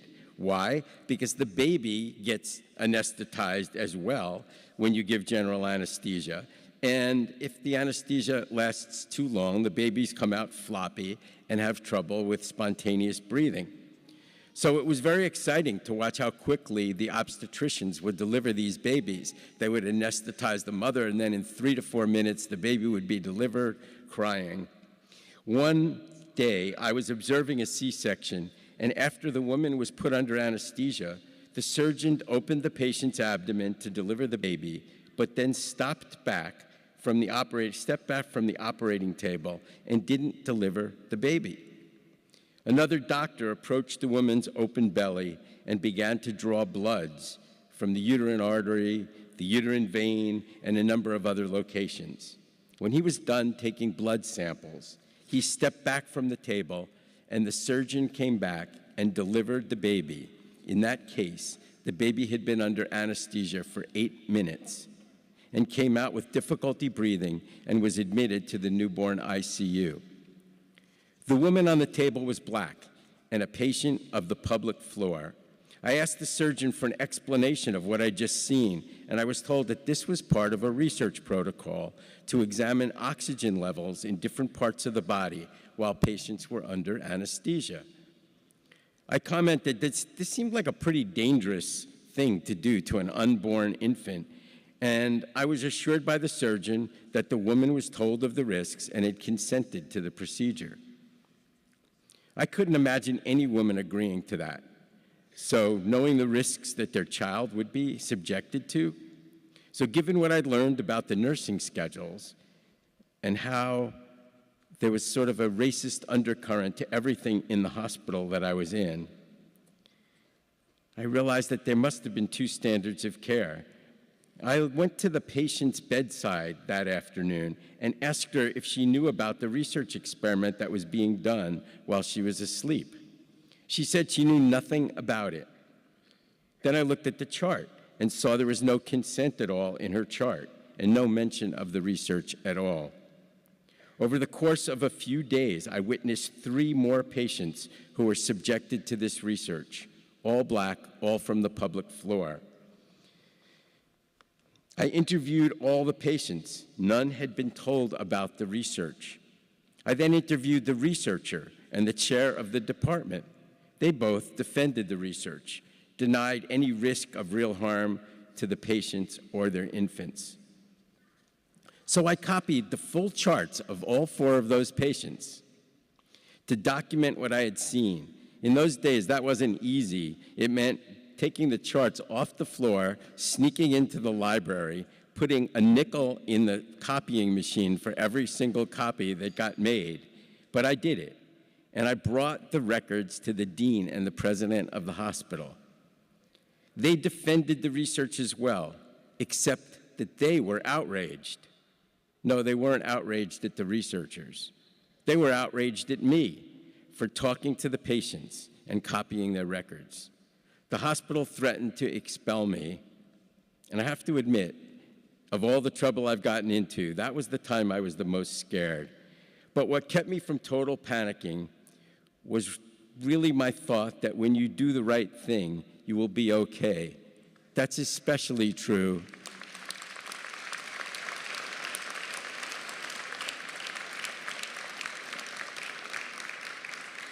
I will say that's especially true when you have white privilege. A mentor of mine helped me because I had to figure out how to defend myself at that point. So this mentor told me that the only way to save my career would be through public disclosure of what had happened. So I called the reporters from 2 Chicago newspapers, the Chicago Defender, which is Chicago's black newspaper. They published the story of illegal experiments on the front page the next day, and the Chicago Tribune printed it the following day. Those articles saved my career. I became untouchable in the medical school. I kept thinking, could you imagine if what the headline would read if I was expelled? Hospital expels medical student who reported illegal, unconsented, and dangerous experiments being done on black women. They couldn't do that. So I learned through that effort that public disclosure is a powerful tool for change. Hospitals were forced to end the research, and the researcher was fired. Human Experimentation Committee was started at the hospital for the first time, and they asked me to be a member. These experiences emboldened me to continue to call out inequity and racism wherever I found it. I've never had to look very far, and I've never stopped making trouble. In 1985, I started the Institute for Family Health. I was determined to start an organization that would care for everyone, irrespective of their race, ethnicity, language, insurance, or ability to pay. It was a tall order. I can say that 40 years later, I don't know of a single patient who we've ever turned away for lack of payment. We are part of a safety net of healthcare. I believe that with all my heart. If the safety net fails, the patient fails. And we now see more than 500,000 patient visits a year. The Institute does primary health care, dental care, and mental health care. We do preventive care, immunizations, and care for tens of thousands of people with chronic illnesses.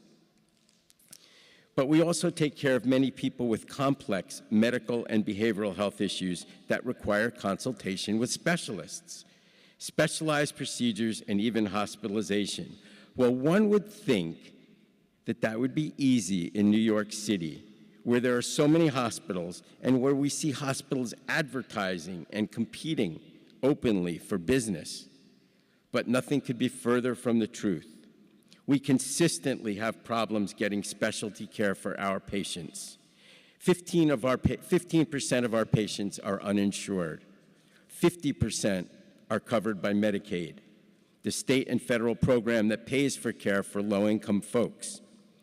The problem is that Medicaid pays substantially less to hospitals and to doctors than private insurance companies. So with hospitals competing for patients, the patients they want aren't the patients we're taking care of. The patients they want are patients with private insurance. And as our practices grew, the problem of specialty access became more and more critical. Well, in New York City, a person of color is 2 to 3 times more likely to be someone who's insured by Medicaid than if you're white. So if you restrict specialty care patients for people who have Medicaid, you are creating a de facto racist healthcare system.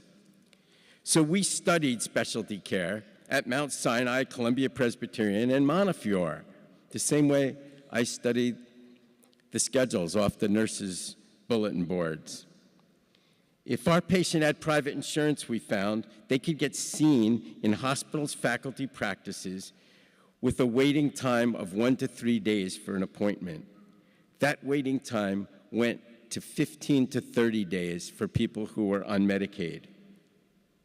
In some of the clinics where people were sent who had Medicaid, faculty physicians weren't even available to be called to consult on complex patients. To make things worse, waiting times just kept getting longer and longer. Well, nobody was surprised with the data that we published on lack of access for people on Medicaid to specialty care. None of these inequities were accidental. They were all part of a system designed to do exactly what it does. Hospital facilities and faculty were being used for private paying patients who earned them more money, leaving long waiting times for those without private insurance. So more than 15 years ago, the Institute led a group of patients, community leaders, and faith leaders from the Bronx, over 500 of them, to the steps of the state capitol in Albany and met with over 90 legislators in one day to explain what medical apartheid looks like in New York City. The next day, a 2-page spread ran in the New York Daily News. And although the problem still persists, institutions have begun under pressure to establish some specialty practices that provide equal access for people on Medicaid. But much remains to be done.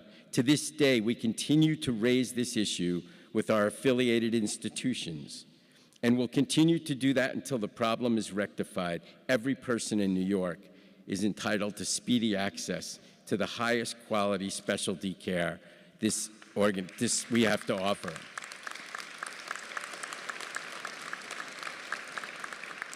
There are many more stories like that I could tell. As you heard, I retired a few weeks ago and turned over the problems that I've created to Dr. Gale, who's more than willing and more than capable of solving them. I've written so many of these stories, and I want to teach in your yes. Yes, I want to teach in your narrative medicine course in my retirement. Before I close, though, I need to talk to you about what I see as the most critical issue facing healthcare in America today, and that's the proposed cuts in the country's Medicaid program. Last week, I was in Washington, D.C., meeting with one legislator after another. When I read my wife what I was going to say today, she said, "You have to take out the R word. It's not racism, it's sorry. Last week I was in Washington, D.C., meeting with one legislator after another, all of whom were supporting the cuts to the Medicaid program. I think they voted last night unanimously on these billion-dollar cuts. I'm still trying to understand how they think that cutting health care for the poor is going to save this country money. Nothing can be further from the truth.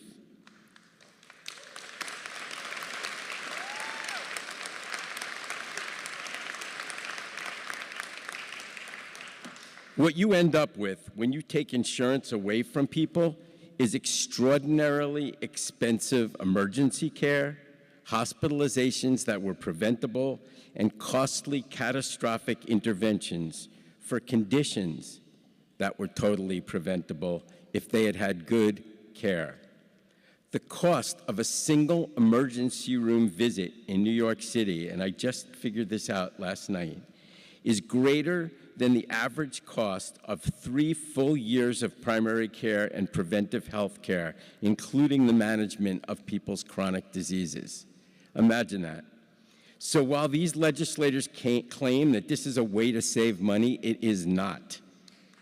You can imagine You can imagine that this led to some very interesting discussions in Washington, D.C. between progressives like myself and the legislators who are seeking to reduce Medicaid. What they claim is that Medicaid keeps people down and takes away their their motivation to work. I couldn't figure that one out. I said, Medicaid doesn't pay for food and housing, it just pays for health care. Oh no, it takes away their motivations to work. Okay, well, that argument is so ridiculous that I couldn't even figure out how to counter it. But they have their marching orders from the government, which is to save the government money, so that the proposals that they are making include a whole list of things that are going to try to kick people off the Medicaid rolls. The first is a work requirement, so that anybody that's able to work has to work at least 80 hours a month. And those records have to be presented to the Medicaid office.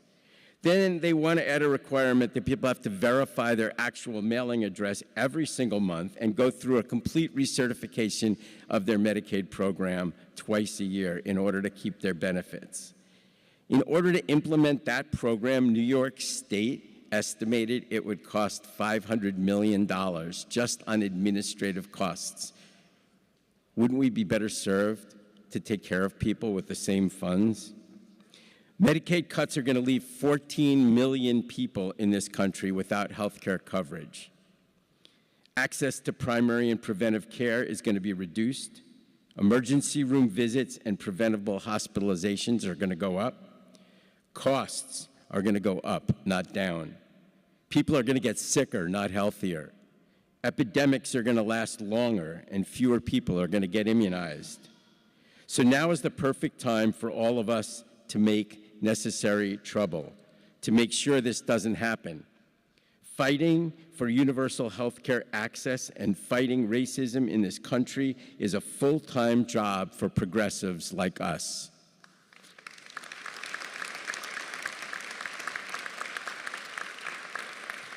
So like many progressive movements, those of us fighting for equal access and quality of health care will be opposed over and over again.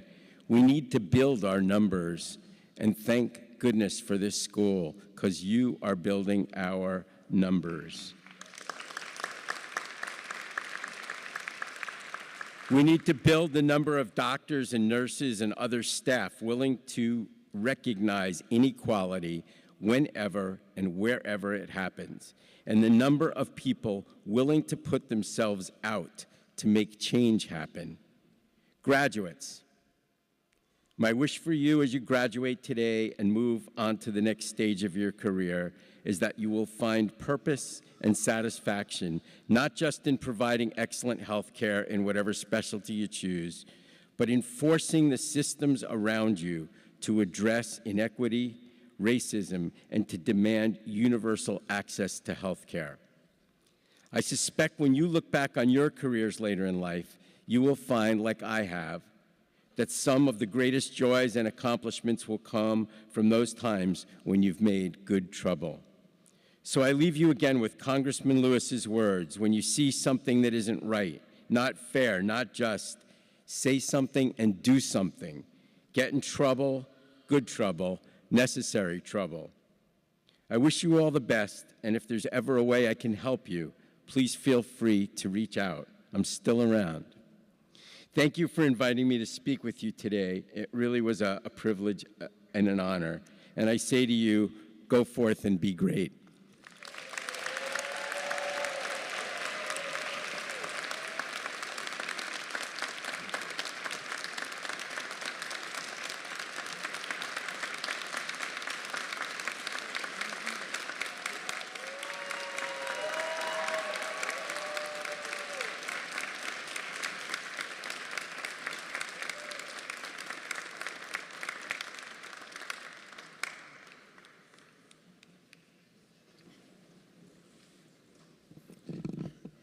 Dennis, I think we're going to need a lawyer.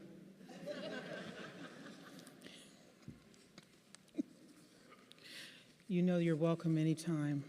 But before you get too comfortable, I'm honored. Let me have you stand for me, my friend. I know you knew him. I'm honored to present the H. Jack Geiger Icon Award to Dr. Neil Common for emulating what medicine can be when it's driven by purpose, rooted in community, and fiercely committed to equity. Congratulations.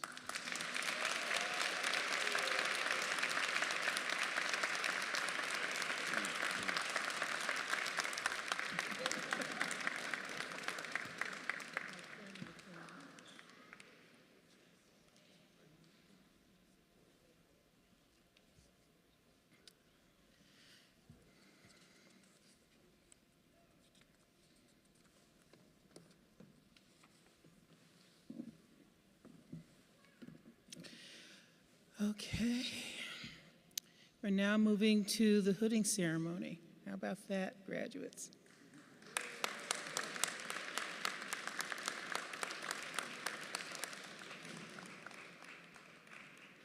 This is a special recognition ceremony for doctoral degree candidates.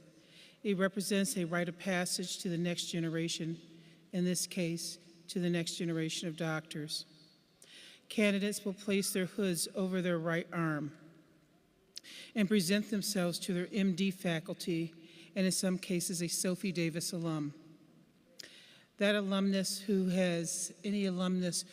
has decided that they will hood one of our students, they should wait to line up with their student once they see them and come up with that student.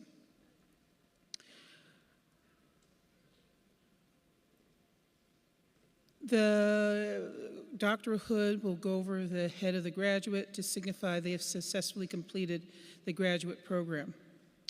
I'm pleased to invite Dr. Lisa Auerbach back to the stage, Dr. Danielle Pritchett, Dr. Medea Akhtar, to join us here to call the names of the graduates as they present for hooding. Our MD faculty chief hooder is Dr. Joanne Fernandez Booker, who's a clinical professor, medical student advisor, and alum of the Sophie Davis Program 2012.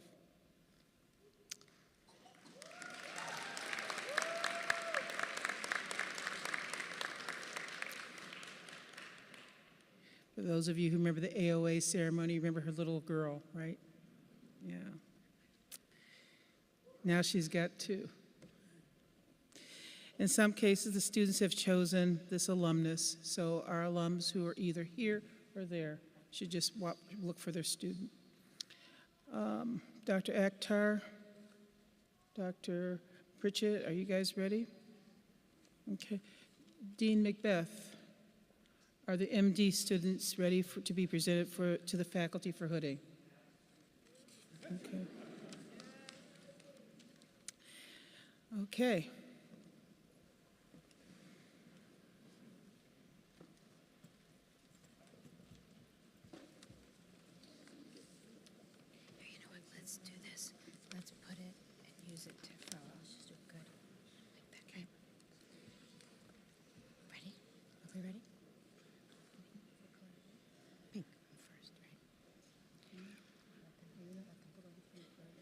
Tell me when to start. Dr. Feiner?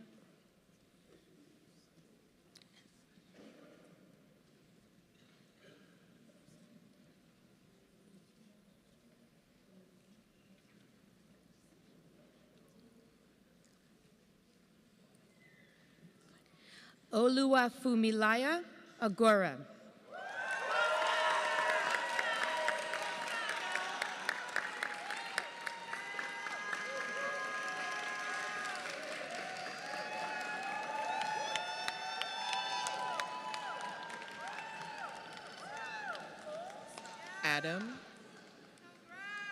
Adam Ahmed.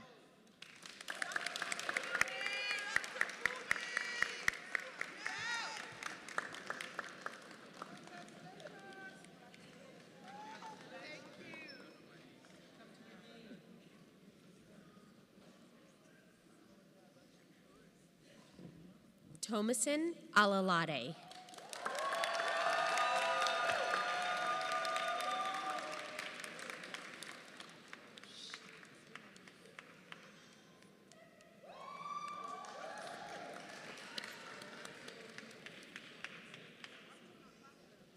Munachimso Amadife.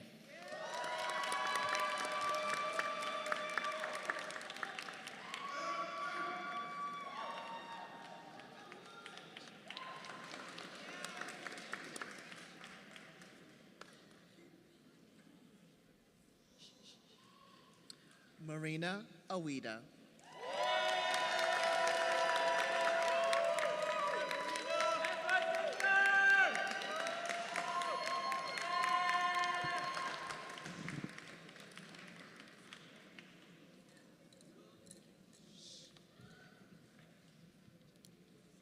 Neha Balapal.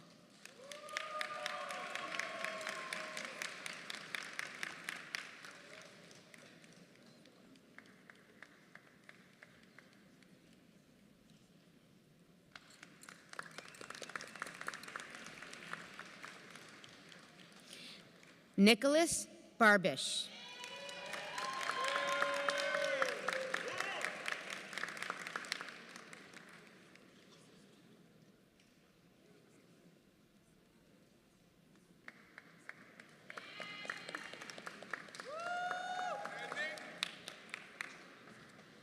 Bayan Berry.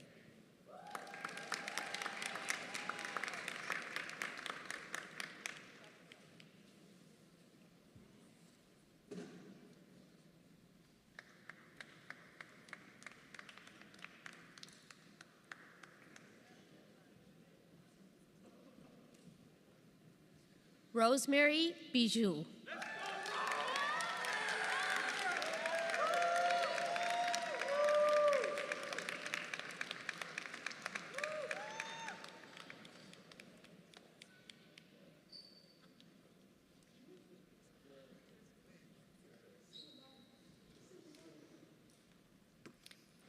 Jaylisa Casimir.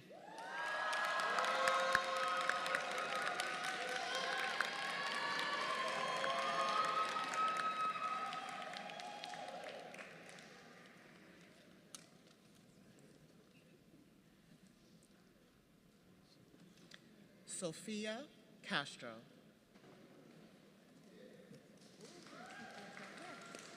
No, here it is. Yatika Chalapali. I guess I'll keep an eye this time. I wasn't watching.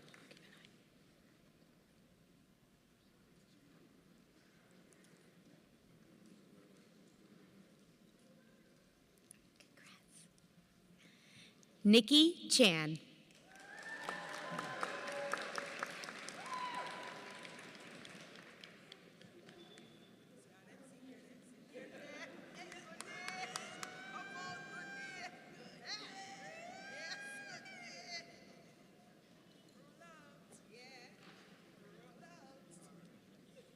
Nia Childs.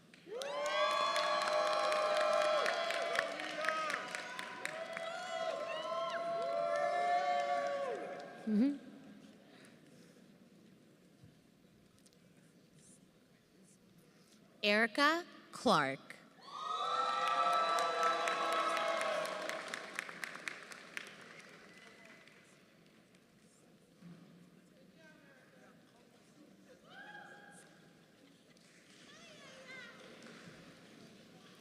Diane De Los Santos.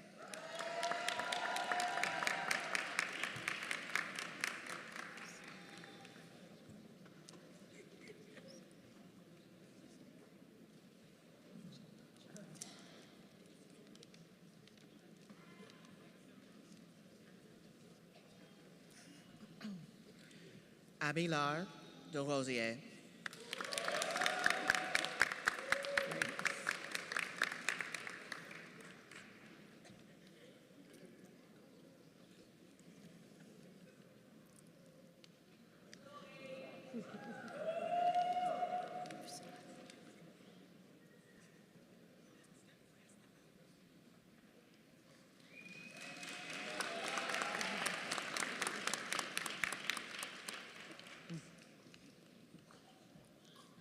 Priscilla Espinal.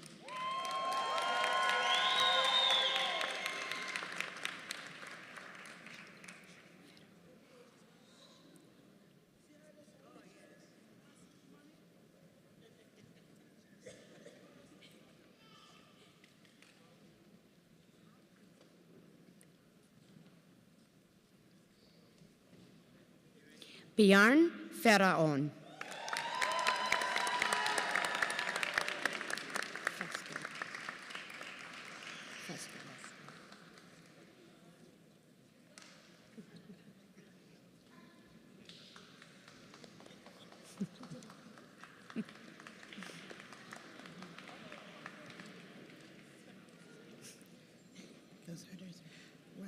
Peter Fusco.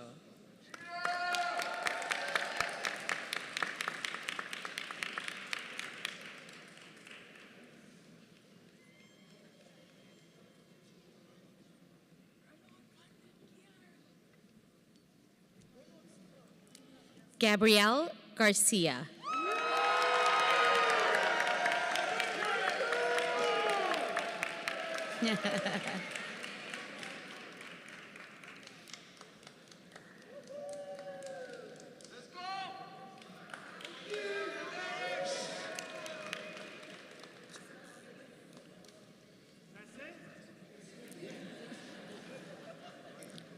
Shayna George.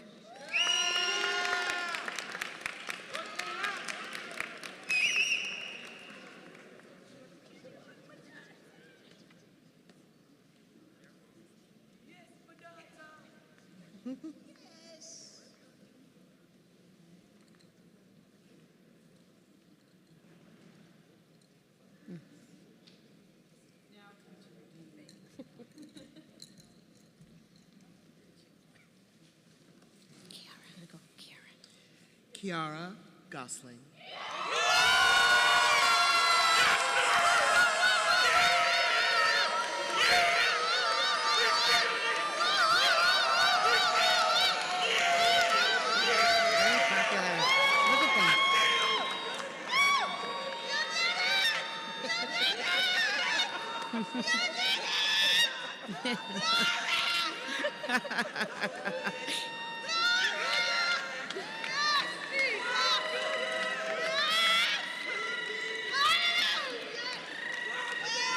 Laura Hernandez.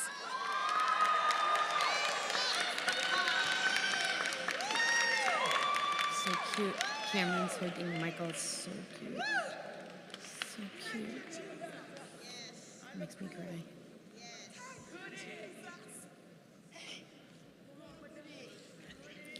Michael Holmes.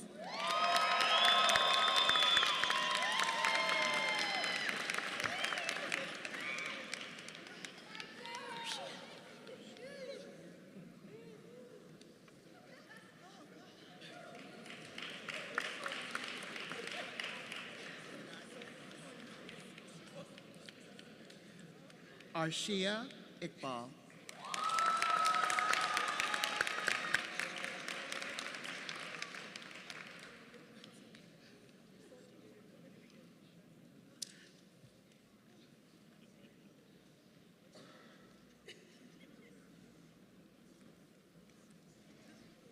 Naushin Islam.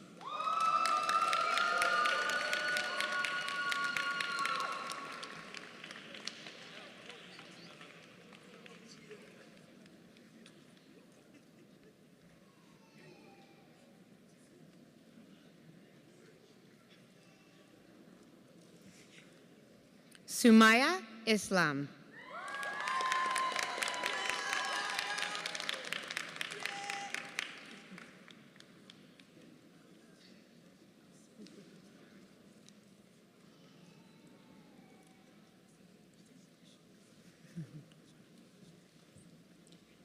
Amy Jacob.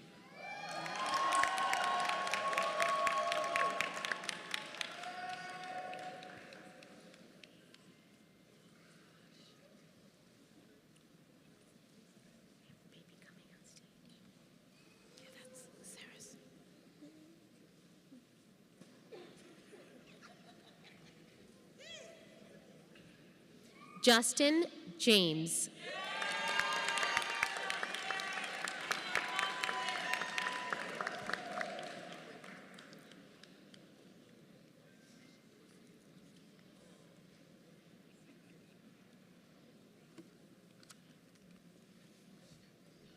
Elise Kwong.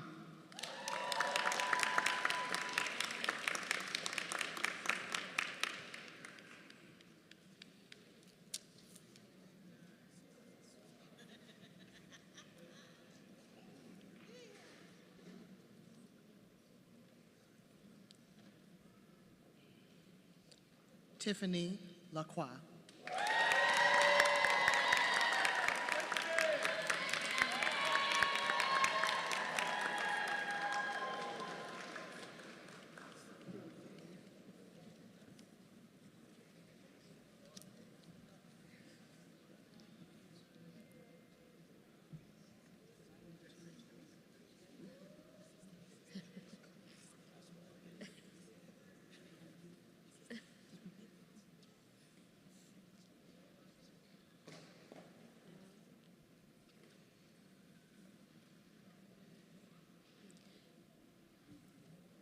Kenneth Levy.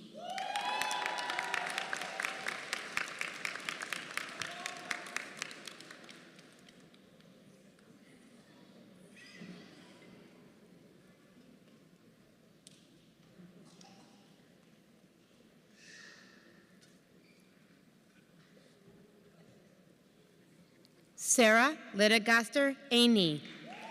And baby.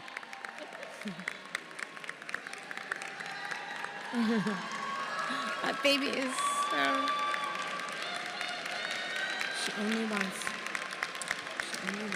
Jim Lynn. Jim Lynn. Jim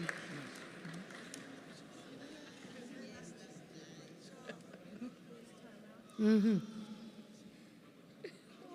Oh my gosh, she's so cute.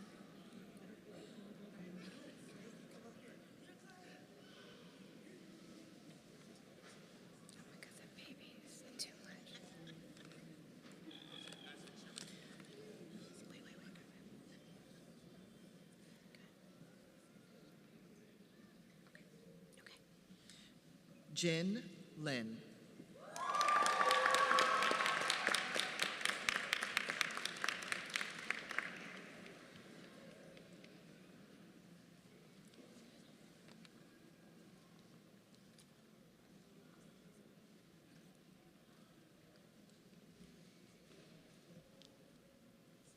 Sarish Mullick.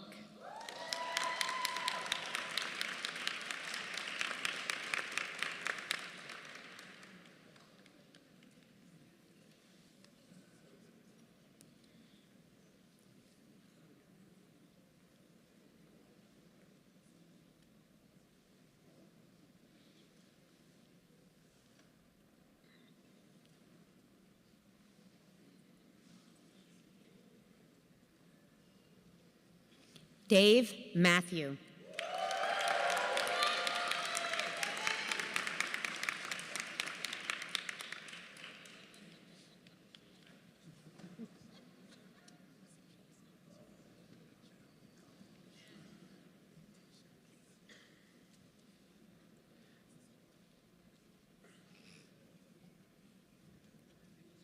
Jameer Mayard.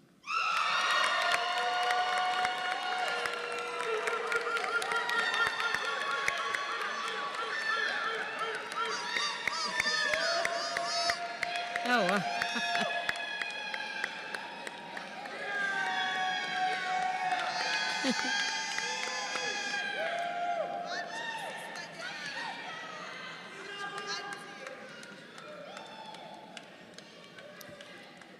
Denisha McCurchin.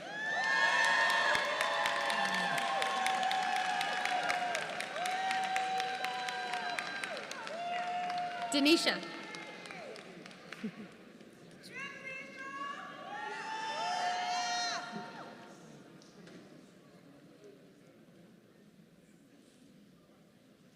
Got a whole team. Mm-hmm.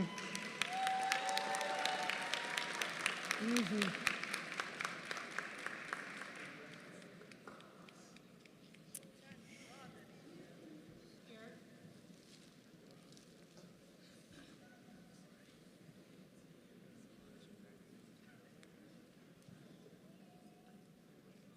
Ashley Moda.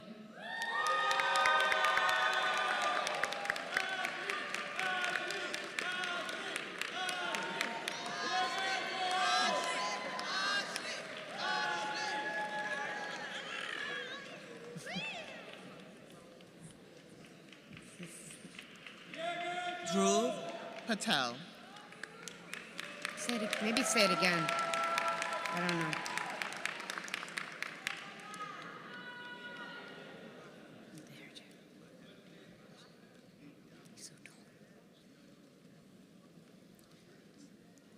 Tharushi Pereira.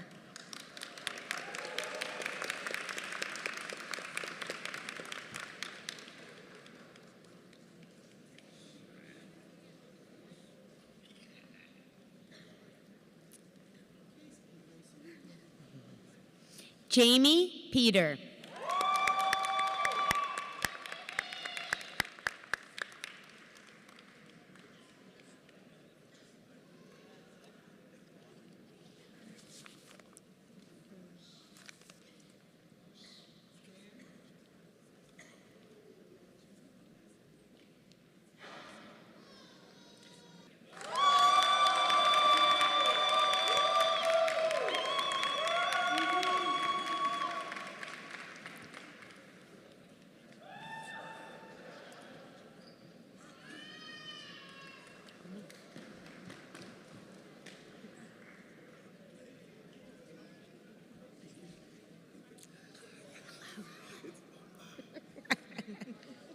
Michaela Prisco.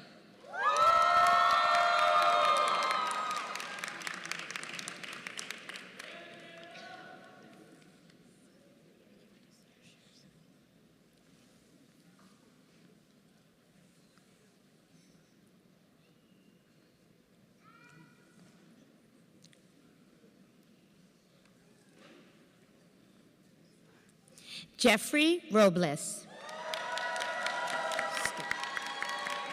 It's Dylan. No, Dylan. Dylan.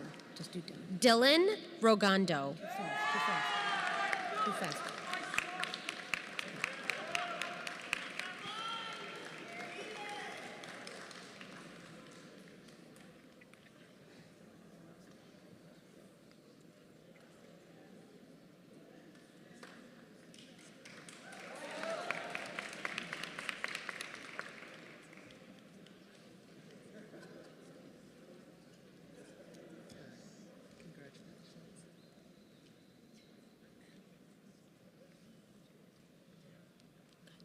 Stephanie Salazar Restrepo.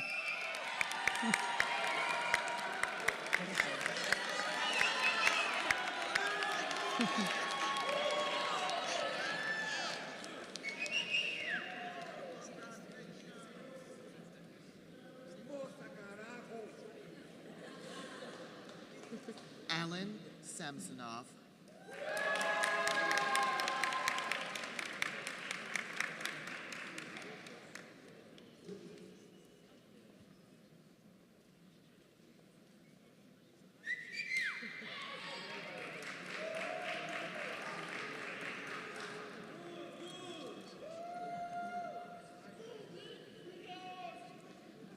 Natalie Santana.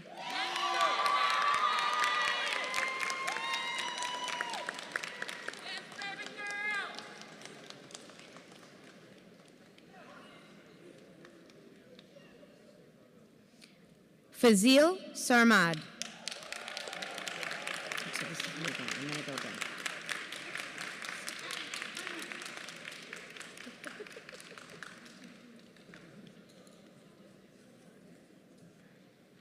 So this is where we switch, okay? I'm gonna do Claudia and you're gonna do Kimberly.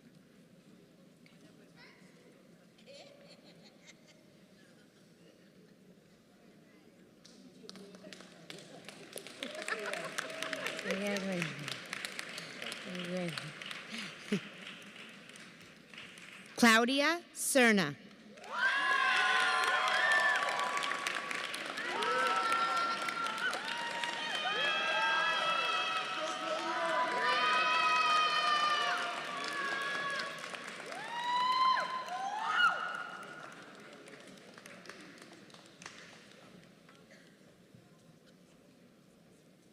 Kimberly Cerna.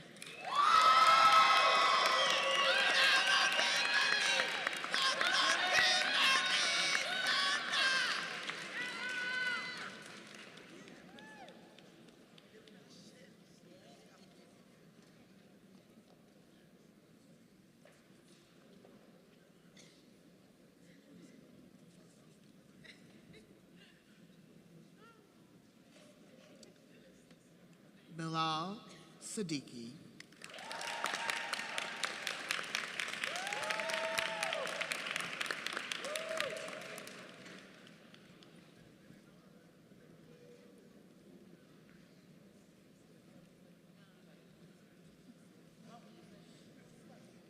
Jonathan Sue.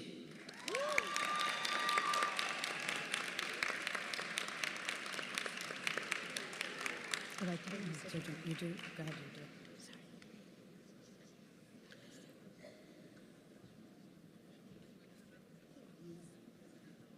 Sorry. Lucrece Tato.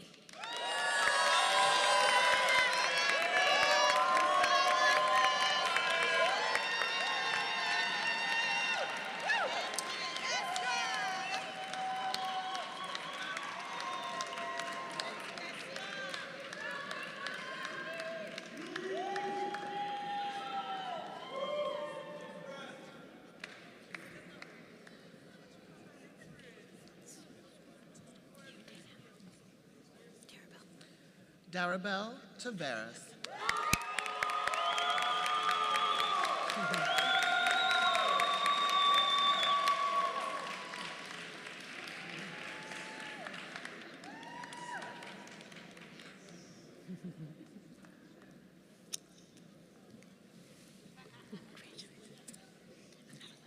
Ifalua Tagbobo.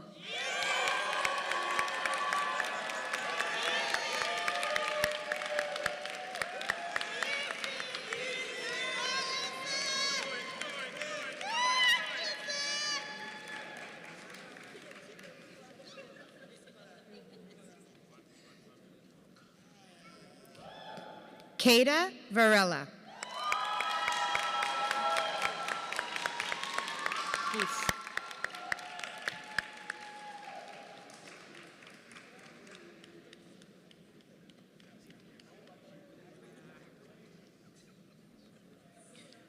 Catherine Varghese.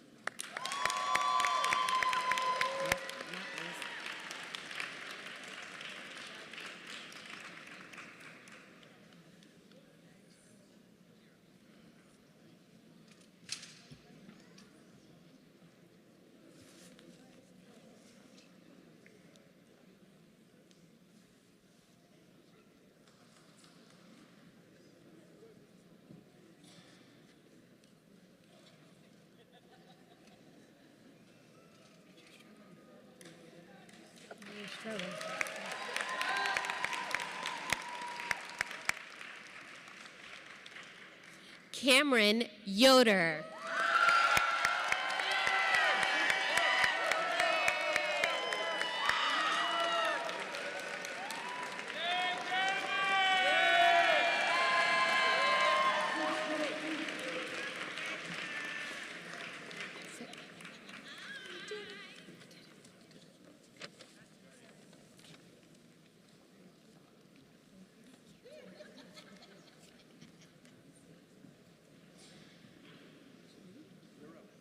Thank you. I'm glad you're keeping track.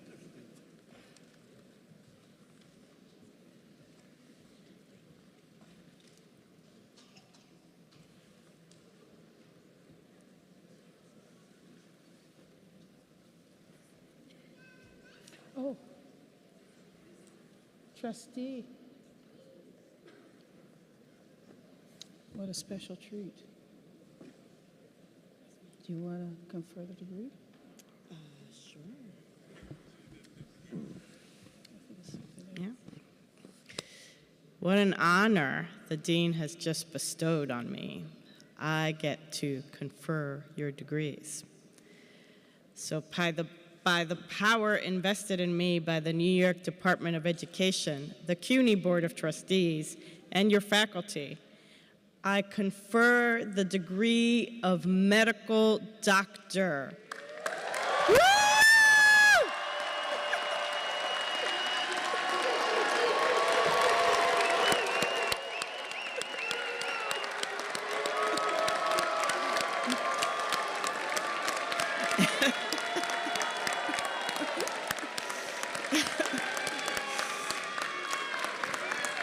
And for those who didn't hear me in the back, I confer the degree of medical doctor to the CUNY School of Medicine, MD class of 2025.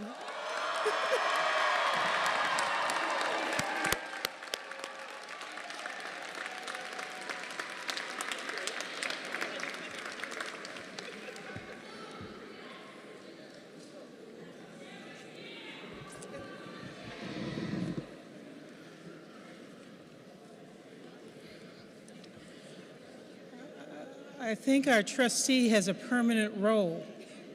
What do you guys think? Which means you have to come back every year. Next year I'll sing. Well, doctors, I'd like for you to do one other thing for me. I'd like for you to stand and salute your family.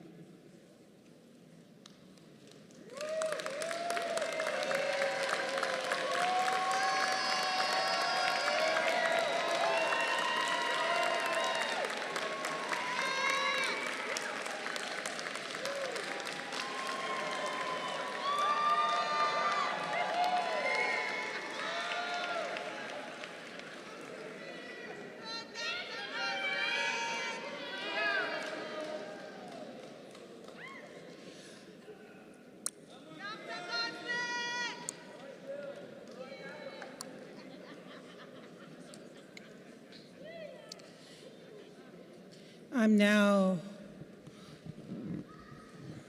delighted to bring forward Dr. Marina Freimer, President of the Sophie Davis Alumni Association and a Sophie Davis graduate from the class of 2005, to welcome you to the profession. Dr. Freimer.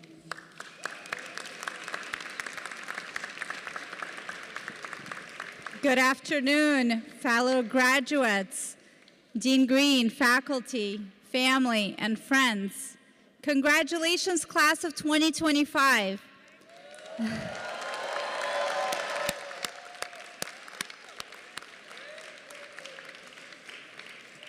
As the current president of the Sophie Davis and the CUNY Med Alumni Association, I am honored to welcome you to the ranks of more than 2,500 graduates who commit their ideas, resources, and talents to support and develop meaningful relationships with fellow alumni and current students.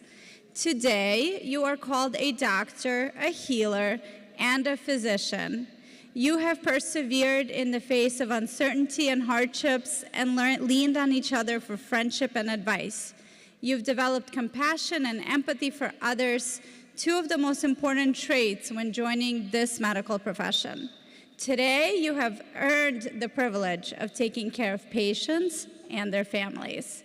Tomorrow, you will become the center of a patient's care, their universe, their family, and the base of their decision-making. Based on your experiences these several years, you are well prepared. You are ready. Congratulations.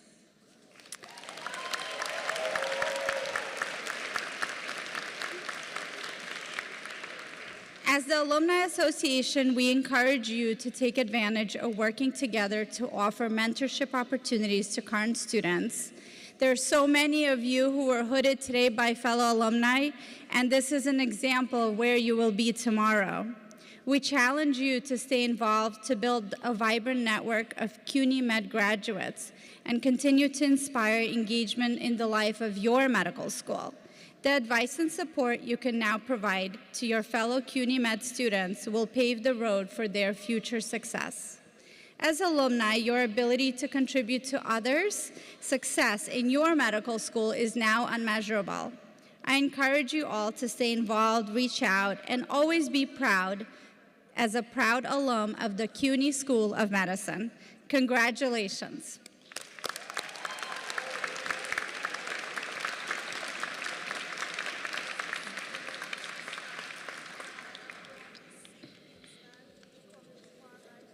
While you're still listening, I'd like for all of the faculties to stand up.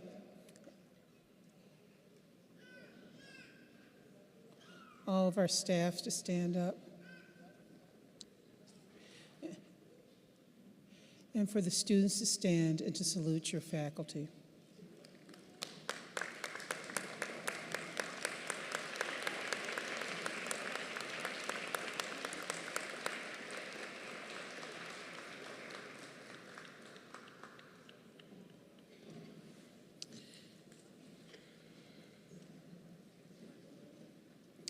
We're now at that point in time of the commencement that I would like to ask a few people to return to the podium. Dr. Palacio, Dr. Rafali, Director of Internal Medicine and Clinical Professor, a proud alumnus from the class of 1989. Dr. Richter, Dr. Razorek, and Dr. Fernandez Booker, and Dr. Freimer. I would like for you to administer the oath to our newest graduates.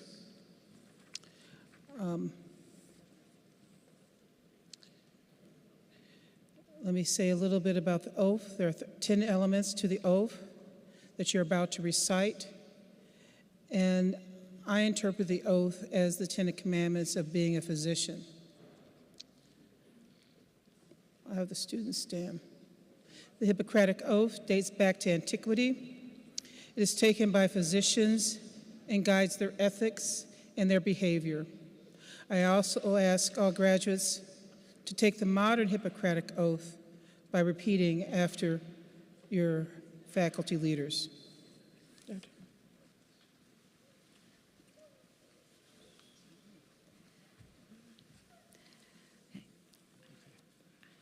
I swear to fulfill, to the best of my ability and judgment, this covenant. I will respect the hard-won scientific gains of those practitioners whose steps I walk, and gladly share such knowledge as is mine with those who are to follow. I will apply for the benefit of the sick all measures which are required. I will remember that there is an art to medicine as well as science. I will not be ashamed to say I know not. I will respect the privacy of my patients, for their problems are not disclosed to me that the world may know. I will not permit considerations of gender, race, religion, political affiliation, sexual orientation, nationality, or social standing to influence my duty of care. I will remember that I do not treat a fever chart, a cancerous growth, but a sick human being whose illness may affect their entire family. I will prevent disease whenever I can, for prevention is preferable to cure. I will remember that I remain a member of society with special obligations to all my fellow human beings, those of sound mind and body, as well as the infirm. If I follow this oath, may I enjoy life and art, respected while I leave and remembered with affection hereafter. May I always act so as to preserve the finest traditions of my calling, and may I long experience the joy of healing those who seek my help. Congratulations.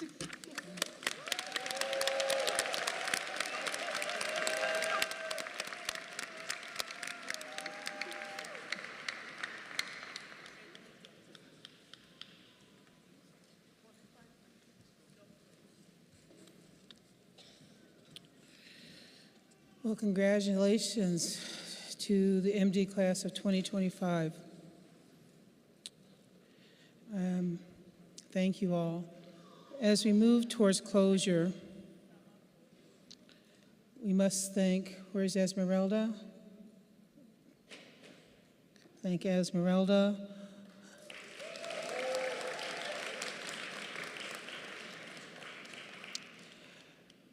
We thank the Commencement Planning Committee that includes our communications team, our development team, our many, many alumni, student affairs and wellness, so many staff. I also take this opportunity to acknowledge those officers, those safety officers, and I'd ask our students to acknowledge them, who keep us safe every single day. Are they here?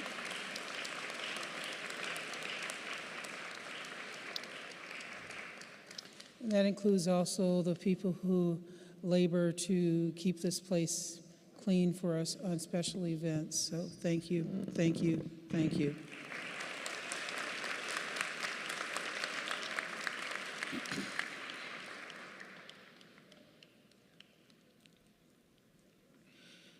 So we cannot end this ceremony without acknowledging and honoring with respect the Lenape people, the indigenous people on whose ancestral lands the City University of New York School of Medicine stands.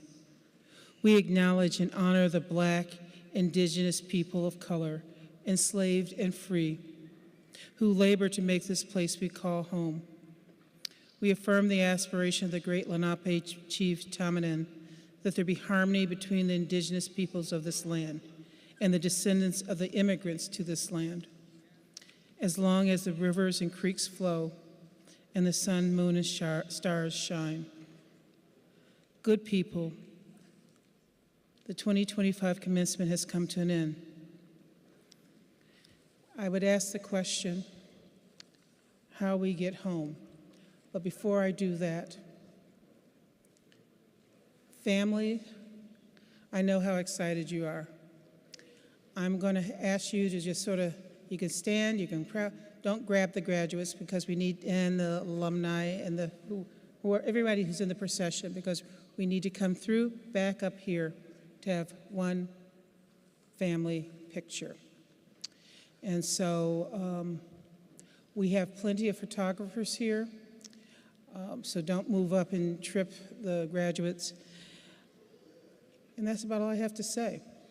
How are we getting home? Anybody? What'd you say?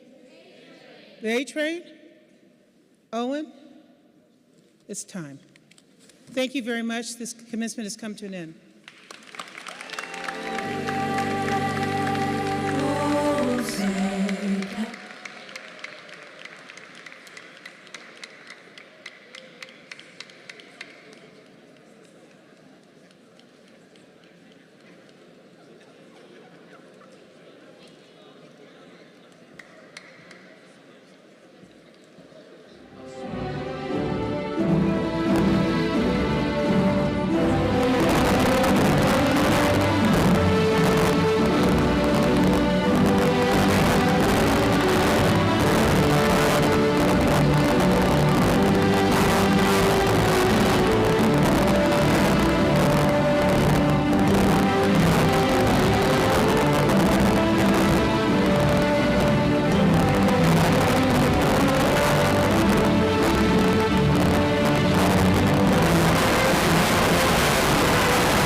Is it good? Okay, good.